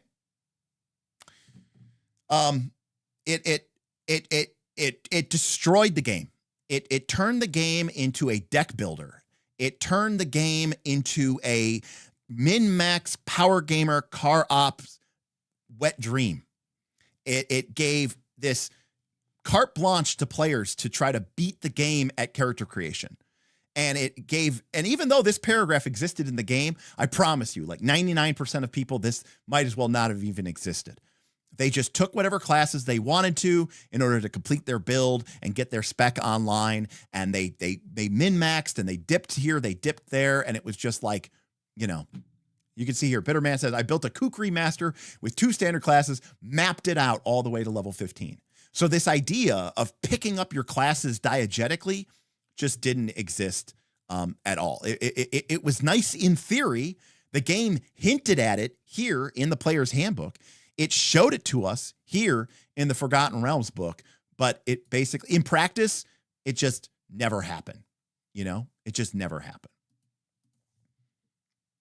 So that brings us to 4th edition, the much maligned. Now in 4th edition, character classes were extremely focused. Okay. In 4th edition, what character class you were was a massive part of who your character was. It defined your hit dice, it defined your hit points, it defined your skills, it defined your subclass, it defined what powers you had access to. So 4th edition was by far the tightest, most prescriptive class game that D&D ever had. Okay? It had the most niche protection. It had the least amount of splashability. You were your class, and your class was your role. You were the defender. You were the tank. You were the leader. You were the healer. You were the DPS. You were the striker. And when you were the cleric, it was really hard for anybody to shit on your plate. Okay? Now, does this mean that it was perfect? No, because they ruined it, as they ruined almost everything by the end of 4th edition with the addition of essentials. Now, 4th edition eventually introduced D&D Essentials, which was like D&D 4.5. But really what it was D&D 4. Oh my God, we're sorry, please come back. Because they understood that the attempt made by 4th edition to create a robust, defined game that gave people strong play patterns was not being well received by the market. And the market basically consisted of 2 groups of people. The market consisted of old grognards who didn't really care about balance in any capacity. It's not like they cared about balance or imbalance. They just didn't care about it at all, and they wanted their old school game. Or you had the min-max power op fucks who had left D&D to go play Pathfinder, who liked their builds, and I'm going to choose this feat and this feat and this feat and this prestige class and create pun. 4th edition missed these people. And so in order to try to woo them back, 4th edition created Essentials. And with the Essentials line, they released this idea of hybrid classes. And what hybrid classes was an attempt to bring back multiclassing. It was a little bit like 1st edition, where, you basically picked hybrid fighter and hybrid wizard, and it kind of gave you a dip of both. But contrary to popular belief, 4th edition did have multiclassing. Now, 4th edition, every class used the same progression table. I'll go find it here in a second. Nope, that's not it. That's the Raven Queen. Okay, here it is. Every class used this progression table. Okay, every class leveled up at the same level. Every class gained ability score bonuses at the same level. Every class gained new powers at the same level. Now, granted, you gained them from your list instead of a different list. And every class gained feats. And as you went through the levels of the game, you could see that, you basically learned a new feat every other level. So you had 1 feat at level 1, 2 feats at level 2, 3 at level 4. By the time you got to level 30, your character had 18 feats. Okay. And feats are just like feats from D&D 3rd edition and D&D 5th edition, right? They are a discrete little packet of power that you can add to your character. Some of them require that you be a certain class, but a lot of them, most of them, many of them are generic feats, okay? And I'm going to look to see what page feats start on. 190, okay. So, your character might pick up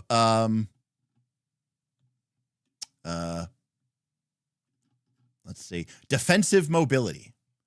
Benefit, you get a +2 bonus to your AC against opportunity attacks, right? So your character can trigger attacks of opportunity and have a better armor class. This is a feat. It's a heroic tier feat, so it's an early tier feat. Anybody could take this and, be fine. Now, distracting shield has more prerequisites. You have to be a fighter. You have to have a high enough wisdom. So it's a fighter feat. This is a feat that only fighters can take, okay? But you had 18 feats over the course of the game. Hell, you had, by the time you got to level 3 or 4, you had like 5 or 6 feats, okay? Now, they introduced in this game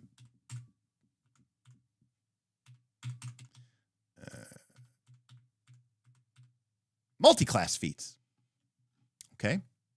Each class in the game had a multi-class feat. And to take the feat, it took up one of your feat slots, all right, of which you had 18. And it had a little bit of a prerequisite, all right? So this is kind of shades of dual classing. In fact, you'll actually see that these numbers, 13, got exactly carried over into 5th edition, because I think that's the common number that they use in 5th edition is 13. And they basically said, look, if you want to multi-class into rogue, you got to be somewhat dexterous. Technically, you could be a primary class rogue and have a dexterity of 10 or 8. But in order to be a multi-class rogue, you had to have a 13. So when you spent one of your 18 feats on a multi-class feat, let's say I wanted to pick up Sneak of Shadows and get a little bit of rogue love. Okay. I get training in the thievery skill. So I now get to add my proficiency bonus. I'm now proficient in thievery, right? Is how we would say that in 5th edition. And then once per encounter, I get sneak attack, right? Now a real rogue gets sneak attack every round, right? They can use sneak attack once per round. If I take the multi-class feat, I get that sneak attack once per encounter. But the other thing is, I also now count as a rogue for purposes of meeting other requirements. Do you remember that fighter feat that we saw above, the distracting shield? You had to be a fighter. Well, I could have been a cleric, and if my cleric took something of the sword, student of the sword, my character would now count as a fighter, and so I could pick up feats that are exclusive to the fighter. So now my cleric, who picked up student of the sword, would now be able to pick up cleric feats and fighter feats going forward.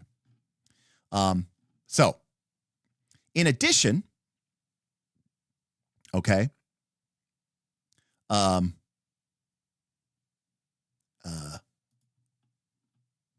once you had the initiate feat, okay, you could take these 3 feats: novice power, acolyte power, and adept power.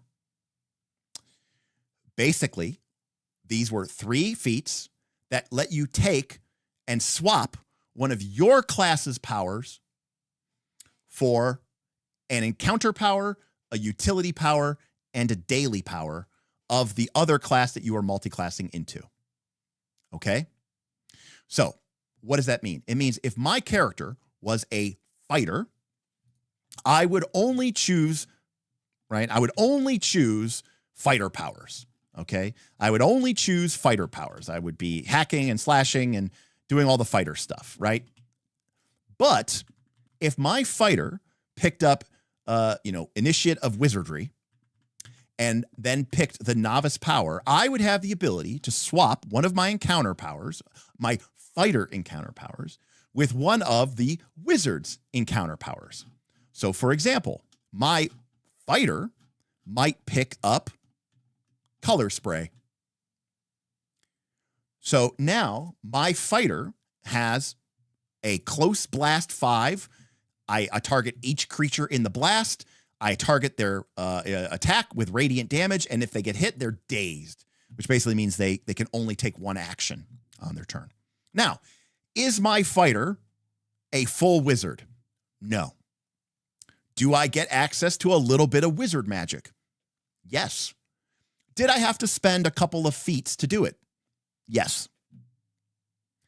So, I thought this system was awesome. It allowed you to still have niche protection, but do a little bit of dabbling. And if this system seems awesome and you're like, this is a really good idea, it's because Pathfinder 2 stole it. Okay, basically, for their archetype system, which is also, I think, really good. Now, I think that some of the archetypes in Pathfinder 2, like the old champion, they fixed it, had some problems, right? Like champion gave you too good of armor proficiency, and it gave you the champion, and you could, get the champion's reaction. And I think some of those feats are a little bit too broken. And to be clear, a lot of people who talk about archetypes in Pathfinder 2 are playing with the free archetype variant. So it's not really costing you anything. I've noticed that people are much less likely to use archetypes in Pathfinder 2 if they have to actually give up their class feats, right? If you give somebody 10 extra free feats to take archetypes with, then yeah, people are going to go pick up champion, devotion and pick up all the, champion reaction and stuff like that. But if you make them have to choose between their, sorcerer feat or their fighter feat and taking that champion feat, then things are a little bit different. So, there's it's become the norm in Pathfinder 2 that everybody uses free archetype. And it's almost like, oh, my GM's being a dick because they're not letting me use free archetype. And so, yeah, I agree with Mr. Rosinski. Free archetype is pretty much the default. And I do think it pollutes the discussions around PF2 because when you get rid of free archetype, now choosing to pick up a couple of things from it is a real choice. But this system was brilliant because just like free archetype, in Pathfinder 2, free archetype in Pathfinder 2, or I should say archetypes in general, restrict the level of power that you can have. So it means that your wizard is always, your full wizard is always going to be a better wizard than the fighter who decided to pick up color spray by multiclassing. By the way, shout out to 4th edition, because 4th edition was awesome because it used generic combat language. So for example, a fighter had the ability that said whenever a fighter makes an attack roll against a target, that target is marked or taunted by the fighter until next turn, right? So if a fighter swings their sword at somebody, hit or miss, that target becomes marked by the fighter, taunted. Well, guess what? Everything in 4th edition makes attack rolls, including color spray. So if your fighter picks up color spray and unleashes a color spray in a big 5-foot square cone blast, you will mark every single target, every single creature in that blast. So it's actually kind of a cool way of feeling like a Gish and actually cross-pollinating your thing. So you might not even really care about the damage it does or doesn't do. You're picking it up because it synergizes with your ability well. By the way, same thing. Imagine that same fighter eventually picks up Fireball. Because again, as part of, if you spend those feats, you can swap 1 encounter power, 1 daily power, and 1 utility power. Well, you might pick up Fireball as your daily power. So imagine you're an elven fighter, right? You use a spear and you have like mithril full plate armor on, but your character over the levels has spent a couple of feats to multiclass, and you've picked up color spray, Fireball, and you get 1 utility spell. So let's pick, shield. All right. Boom, magical shield. So those are your spells that you have. I think that's just enough to feel like a fucking awesome elven fighter who has a couple of magical tricks up your sleeve. And by the way, as a fighter, I probably don't get a lot of ranged AoEs, but having that access to that Fireball gives me once a day access to a 20-foot radius burst within a 100 feet. That's 20 squares, 100 feet. And I can throw out a Fireball and do a big blast. But guess what? It's an attack roll. So that means my fighter would mark every single one of the people that were in my Fireball. Or maybe there's an encounter with a bunch of minions. Well, guess what? Fighters tend to be pretty bad at dealing with minions because they don't have a lot of AoEs. Well, guess what? My fighter can reach into my bag of tricks, pull out a Fireball, and drop it. And yeah, I'm not going to be able to do this. The wizard has 5 dailies a day that are like Fireball or even better, like fucking chain lightning and shit. But my fighter has a little bit of a magical trick. And that's really, really, really cool. Okay. And similarly, maybe my fighter, maybe my dwarf fighter is a devout worshiper of Moradin. And they choose to pick up some of the cleric powers. And by the way, cleric in 4th edition was awesome because everyone could get rituals, Avacyn. It was just a feat. Everyone could get it. The only thing is wizards and clerics got that feat for free. As at level 1, but anyone could take ritual magic. It was not tied to any of the spellcasting classes. Okay. So, our dwarf fighter, who is a very devout worshiper of Moradin, might decide to pick up some cleric powers. And guess what? In 4th edition, cleric powers were divided between wisdom powers and strength powers, because yes, the cleric could be either sort of a more of a priest type shooting out like little holy laser beams, or they could be an up close and personal with a warhammer. So our fighter could end up picking up, cure light wounds, and could pick up shield of faith, or maybe they pick up the blazing beacon. You invoke your deity's name and holy light envelops your weapon. When you strike a foe, a blazing beacon forms a holy rune atop its head to guide your allies' ranged attacks. This is a divine power that uses a melee weapon, and the attack uses my character's strength. So this is right up my alley as a fighter, but now I get to sort of cross-pollinate it with the cleric and get this additional ability to buff my allies, which is not something I get as a fighter. So actually, I think Guiding Bolt is in the game. I thought there was a something, but yes. Anyways, or for example, my cleric could pick up, my fighter could pick up Healing Strike, and I can hit a target, do damage to it, mark them, and let one of my allies spend a healing surge. So I loved 4th edition's multiclassing. It was not popular because people didn't like having to quote, coming out of 3rd edition, where you could just splash and just fully be, 2 or 3 classes at once, where you didn't have to give up, quote unquote, your feats. And everybody in 4th edition was obsessed with your feats because of feat taxes. And you felt like you needed every feat in order to make it work. But the truth of the matter is, like Pathfinder 2, without free archetype, this is a great system because it costs you something, but it doesn't completely fuck you over. It costs, in 4th edition, it costs you some of your feats, which are supposed to be like a secondary or tertiary resource, not your primary resource. You're right. Your primary resource is your class's powers. I thought this was a great system. It was a great way to get that little bit of multi-classing feel and still be slotted in. All right, thanks, Mikey. I was going to actually check the 4E database. I thought they had a Guiding Bolt, but it looks like that was just for 5E. Okay. But yeah, so this system I thought was great. Now, but to be clear, like in Pathfinder 2, you never actually left your class.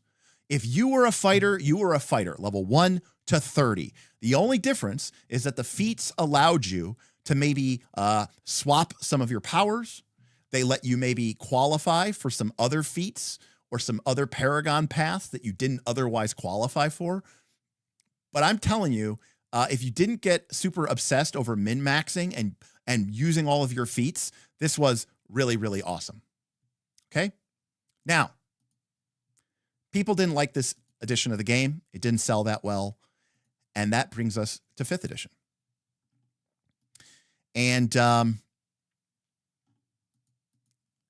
edition, in my opinion, was an attempt to go back to 3rd edition and 2nd edition.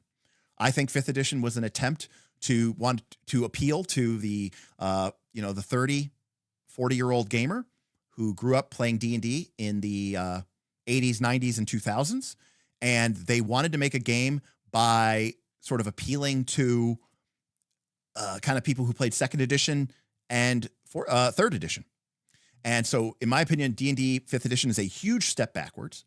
And to that end, the game itself is written in a very less gamist language. It's written in a very natural language. That's why rules text and game text are sort of stuck in the middle of paragraphs.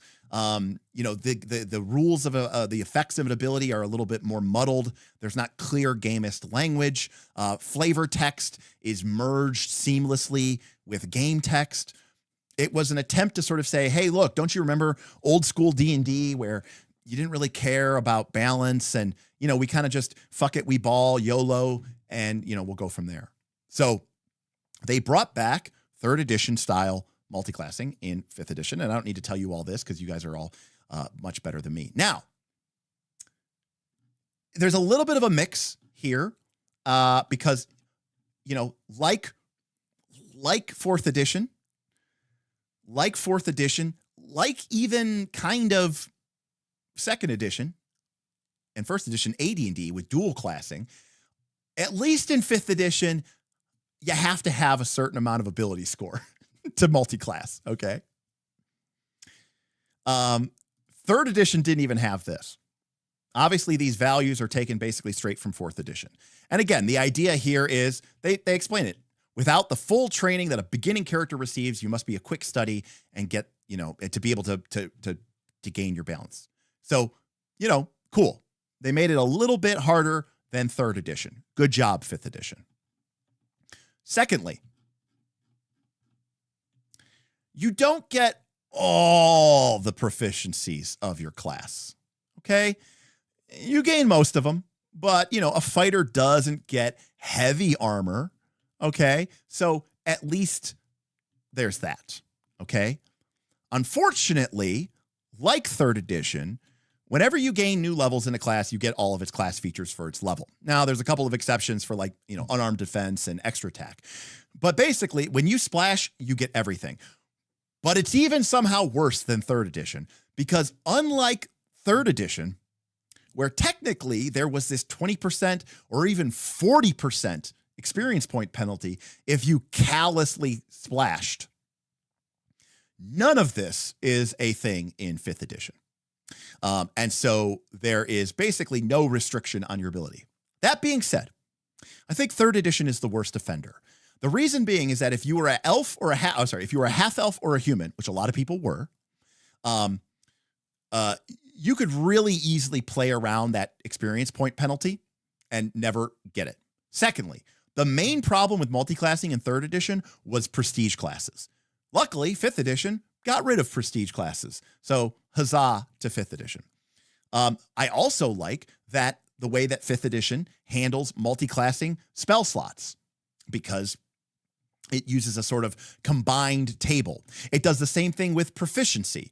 In third edition, it was very possible to cheese your base attack bonus and cheese your saving throws by stacking a bunch of classes that all have a +2 bonus. That being said, the fifth edition classes, just like in third edition, honestly, but it's probably worse in fifth edition, are in no way balanced against each other. And the idea of being a paladin, and I'm speaking from 2014 here, who can convert their spell slots into smites, and then mixing that with a warlock who gets all their spell slots back when they take a short rest, is nothing that they ever even remotely considered or play tested or cared about. And just like third edition brought back in the power gaming and the munchkinning, fifth edition does the same problem. It's somehow worse in some ways in fifth edition because in fifth edition, they use a lot of natural language, okay? And they use things like double and double and double. Well, in fifth edition, all that stuff stacks. So you double, double, double. And so classes like the paladin and the warlock and the sorcerer all get these, problematic splashes. Maybe fighters for action surges and, barbarian rogues who are always reckless attacking so that they're always sneak attacking because all sneak attack cares about is if you're attacking with advantage. So there's all these really, really weird, problematic, overpowered, cheesable builds. And I don't even know them all because I never paid attention to fifth edition and never played it and certainly never looked at all of the builds and all this capacity. But I think this was a huge step back. And I think multiclassing in this way ruins the whole idea of a class-based game. If you are going to have multiclassing like they had in third edition or fifth edition, I don't mind that if you do it the way that the game hoped you would, right? To use your class as a sort of diegetic expression of the journey that your character was going on. The way that Dritz Duerden started as a fighter, picked up a level of barbarian because he spent time in the Underdark, and then eventually found the tutor Mushi, the blind ranger, who taught him the ways of Myliki, and he started taking levels in rangers. That's awesome. But that's the way absolutely nobody does it, okay?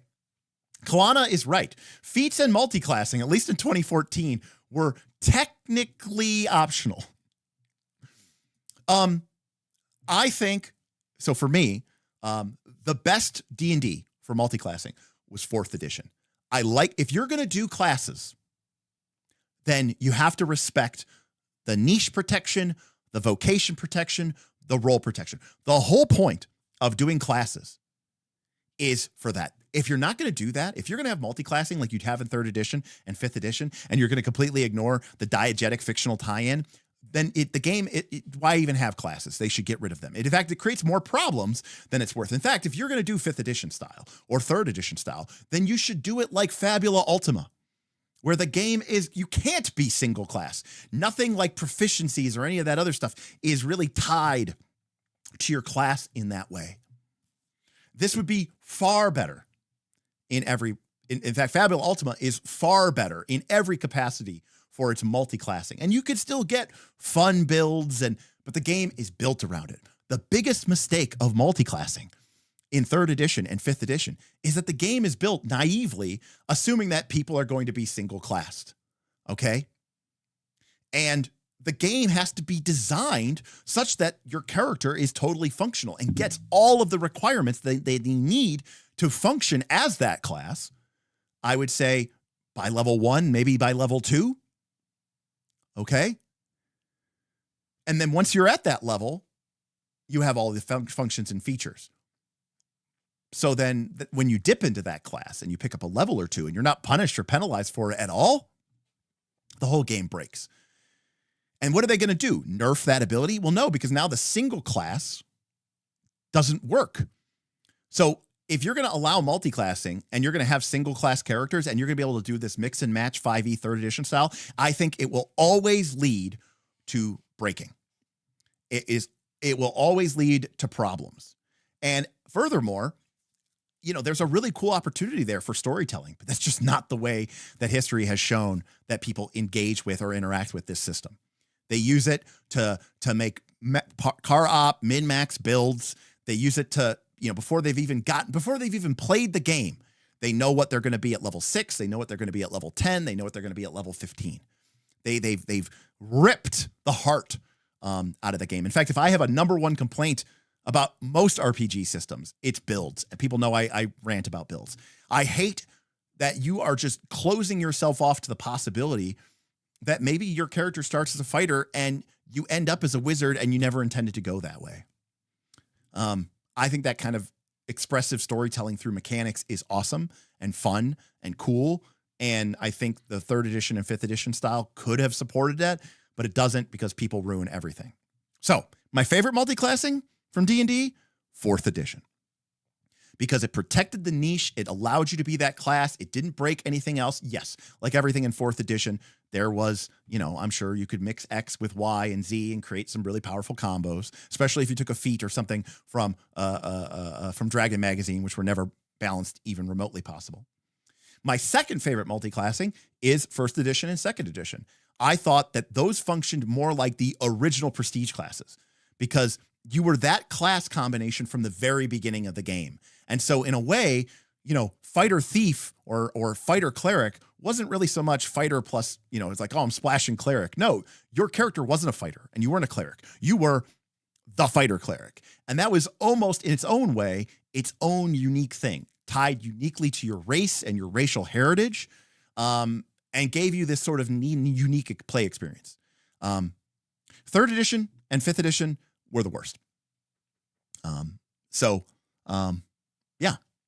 And then slightly better than that, but still bad, was the original version of D&D and basic D&D because elves were broken. And the only time that elves got penalized is if you played that somehow for like 3 years and you reached the level limit. And now suddenly your elf feels sad because he can't level anymore. But that never happened. So that's the history of multiclassing. Now, have other games come along and done multiclassing better? Yeah, I think Daggerheart does a good job. I do think you get the multiclass too late in Daggerheart. I do think that it's problematic because you get all of the class features straight up without level restriction. There are problems with Daggerheart's multiclassing, and I don't know that I love it. It's one of the core components of the game that I'm a little bit on the fence of. I don't like that you get it at level 5. I do like that it's a big cost. I do think that druidic multiclassing is problematic. I think there's other multiclassing issues in Daggerheart that are maybe problematic. I don't like that you just get the class feature full stop and that it functions as well as a single target, a single class druid. I wish it was more tied to your level and your progression. So I like that. Now, I think Fabula Ultima does a great job of this, for sure. And again, that's a game that's explicitly designed to be multi-class from the get-go. There are also plenty of totally classless games. And by the time you're playing 5th edition, it's like you're playing a classless game, except a classless game isn't as broken because a class-based game still has to sort of front load all these features. And so you're getting a ton of juice for a little bit of squeeze in the, investing a single level or two, So Hackmaster deals with it the same way as AD&D 2nd edition did, Mikey, where you're a fighter thief from the beginning of the game. And you split your XP evenly between them. Also, Fabula Ultima has certain restrictions. You can only get 10 levels in a class. Every class will be multi-class. In fact, you start the game, you have to have a minimum of 2 classes. So every character is multi-class by default. The whole game is structured around it. It deals with it in, I think, a much better way.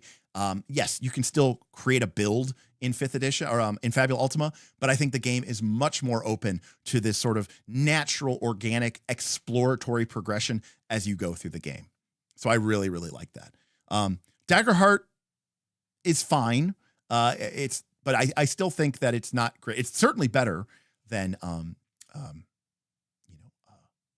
3rd edition or 5th edition. Honestly, if you want to look at D20, Pathfinder 2, I think probably does it the best. Archetyping was a great system. I think they fucked up the game by including too many classes. They should have leaned more into archetypes. I think the small archetypes, the larger archetypes, the class-based archetypes, some of the archetypes were a little broken. They reined it in a little bit and remastered. Champion archetype was a little too strong, for sure. Or maybe the champion class was too weak and the champion features that you got were from multi-classing or from archetypes were strong, especially if you get rid of free archetype, because then it's a real choice and you're having to give up class feats in order to do this. Now, we are going to be taking a look at Shadow of the Weird Wizard, aka Shadow of the Demon Lord, next. And they have an interesting way of multi-classing where you can basically choose to either go broad or deep. Either way, it feels like you're giving up something. And I think that is also, Mr. Keiko, a really cool way to do multi-classing. So, we'll take a look at that as well. Yes, 13th Age is another example. I think multi-classing should be penalized. Now, in 4th edition, was it penalized? Yeah, a little bit, because you didn't get new powers. You got to swap a power. And it did cost you a feat or 3. So your character was going to have the same number of powers as anybody else. Now, yeah, your character might have fighter powers and a couple of wizard powers, but you would have burned a couple of your 18 feats in order to do that. But if you looked at it on paper, you'd be like, hey, I have just as many powers as this character, but that character has 18 feats and I only have 15. So yeah, I think multiclassing should cost you power in order to gain the increased flexibility and versatility. 3rd edition and 5th edition, it's the opposite. Your character actually becomes stronger in many cases than a single class character by multiclassing. And I think that's fucked up and I think that's wrong. Not to mention it's very outside of diegetics. And then if you want to go real, bravery, Draw Steel said, fuck multiclassing. In fact, they said, we realize these class designs are so cool that we would only make them worse if we had to start thinking about how they might be abusable if we introduce multiclassing. We're going to double down and not include multiclassing at all. That was a brave choice, of which some people criticize them. Yeah, I'm sure there are some classes that get, penalized and stuff like that as well. So, David Dragon, thank you. I'm really loving emceeing. I really love multiclassing in 3.5 and 5e because of the narrative ideas that optimization incentivizes create. Lock-it-in is great flavor. Classless systems lose flavor. Thank you for the super chat, but agree to disagree. I pretty much agree. I pretty much disagree with everything that you just said in there. Except for the last part, I do think classless systems can be flavorless, David Dragon, only because people end up looking exactly the same. The problem, David Dragon, is very flexible, expansive, easy multiclassing systems also end up with characters that look exactly the same. So it's funny that you're saying that classless systems lose flavor when I think that 5th edition is basically pretty damn close to being a classless system. And I think the promise of the system is awesome, but not the way that people actually use it. Like anything, right? People ruin everything, right? Players ruin everything. So you give people this option and they are going to, ruin it every time.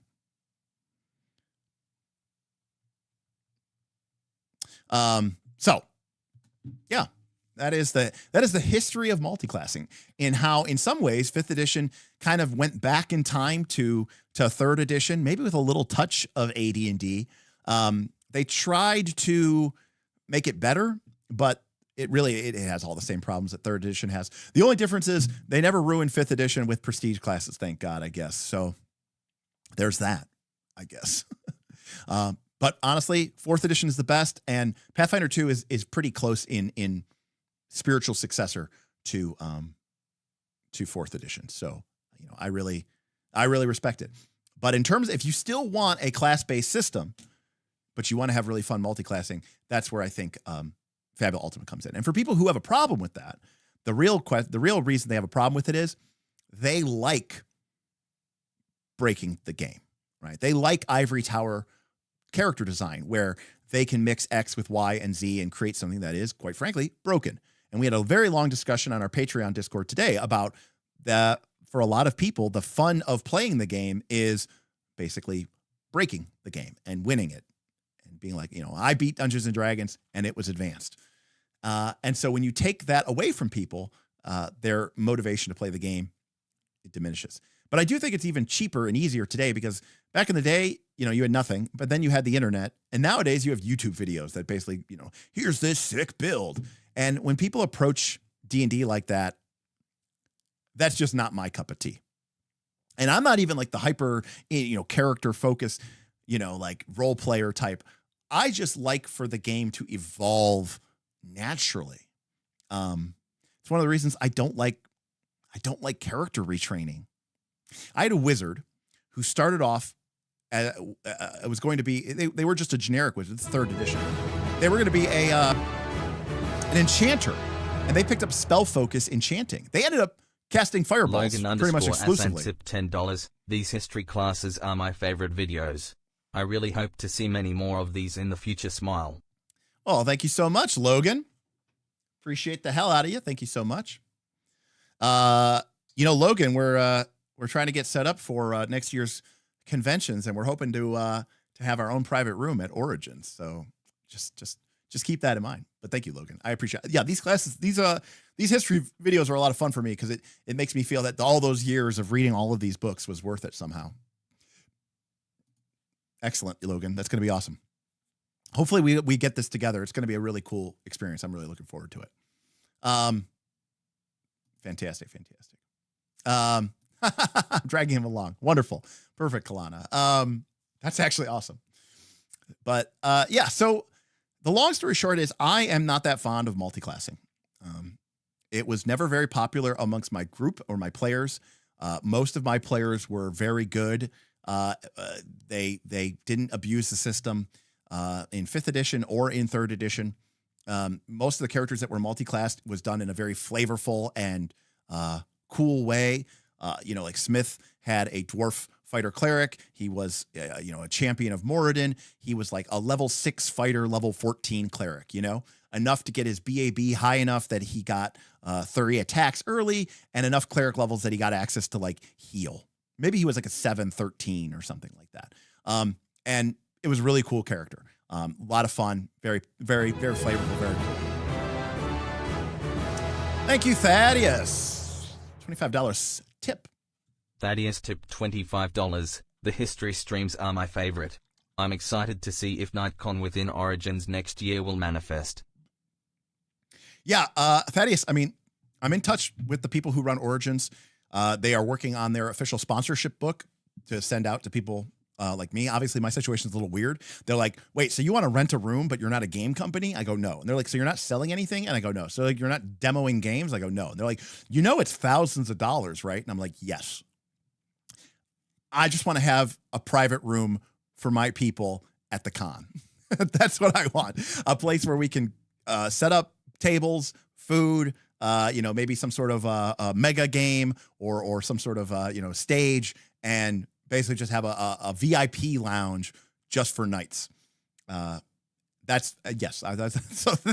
So assuming there isn't some sort of weird problem with it, it should. I think we're good to go. I have to iron out the details and figure out what the precise costs are going to be. But because we're not trying to sponsor anything, like we're not a game company trying to get, traffic, there are basically less desirable rooms that are, a little bit off the beaten path that I think I can get for cheaper, which again should work to our advantage because it'll be a little bit more secluded, a little bit more, out of the main traffic flow. And thus they're not as desirable if you're trying to get, eyes and foot traffic into your, private room, to your company's room. So, yeah. So for me, that's an improvement. Yeah. So hopefully that when I tell them like, oh, I don't need to be in the main concourse. We can be, kind of off in the cut a little bit, that 3E though, give a game to Magic the Gathering designers and watch them turn it into Ivory Tower deck builder. Yeah, I mean, 3rd edition certainly had its appeal to the, and Monty Cook talked often about the Ivory Tower design, where they knew that there were bad feats. They knew that toughness was a waste of a feat slot, and it was not good, and it was not worth it.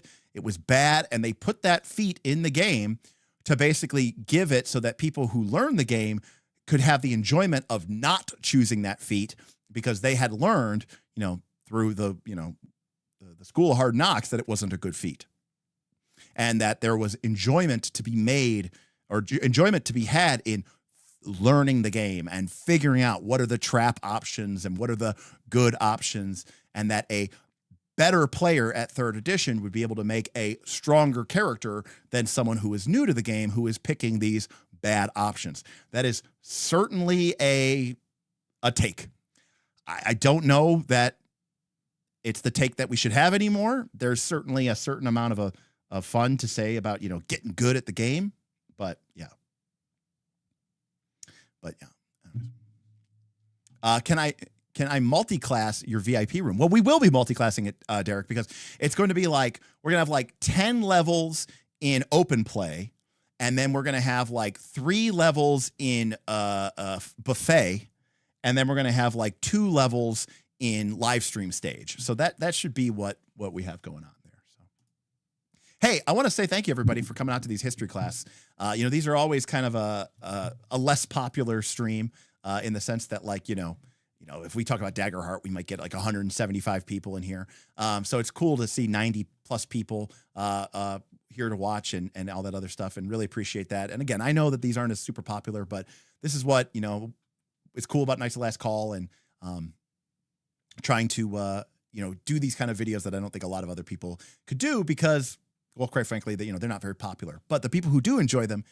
So thank you so much for supporting this channel. If you want to, of course, you can always check us out on Twitch.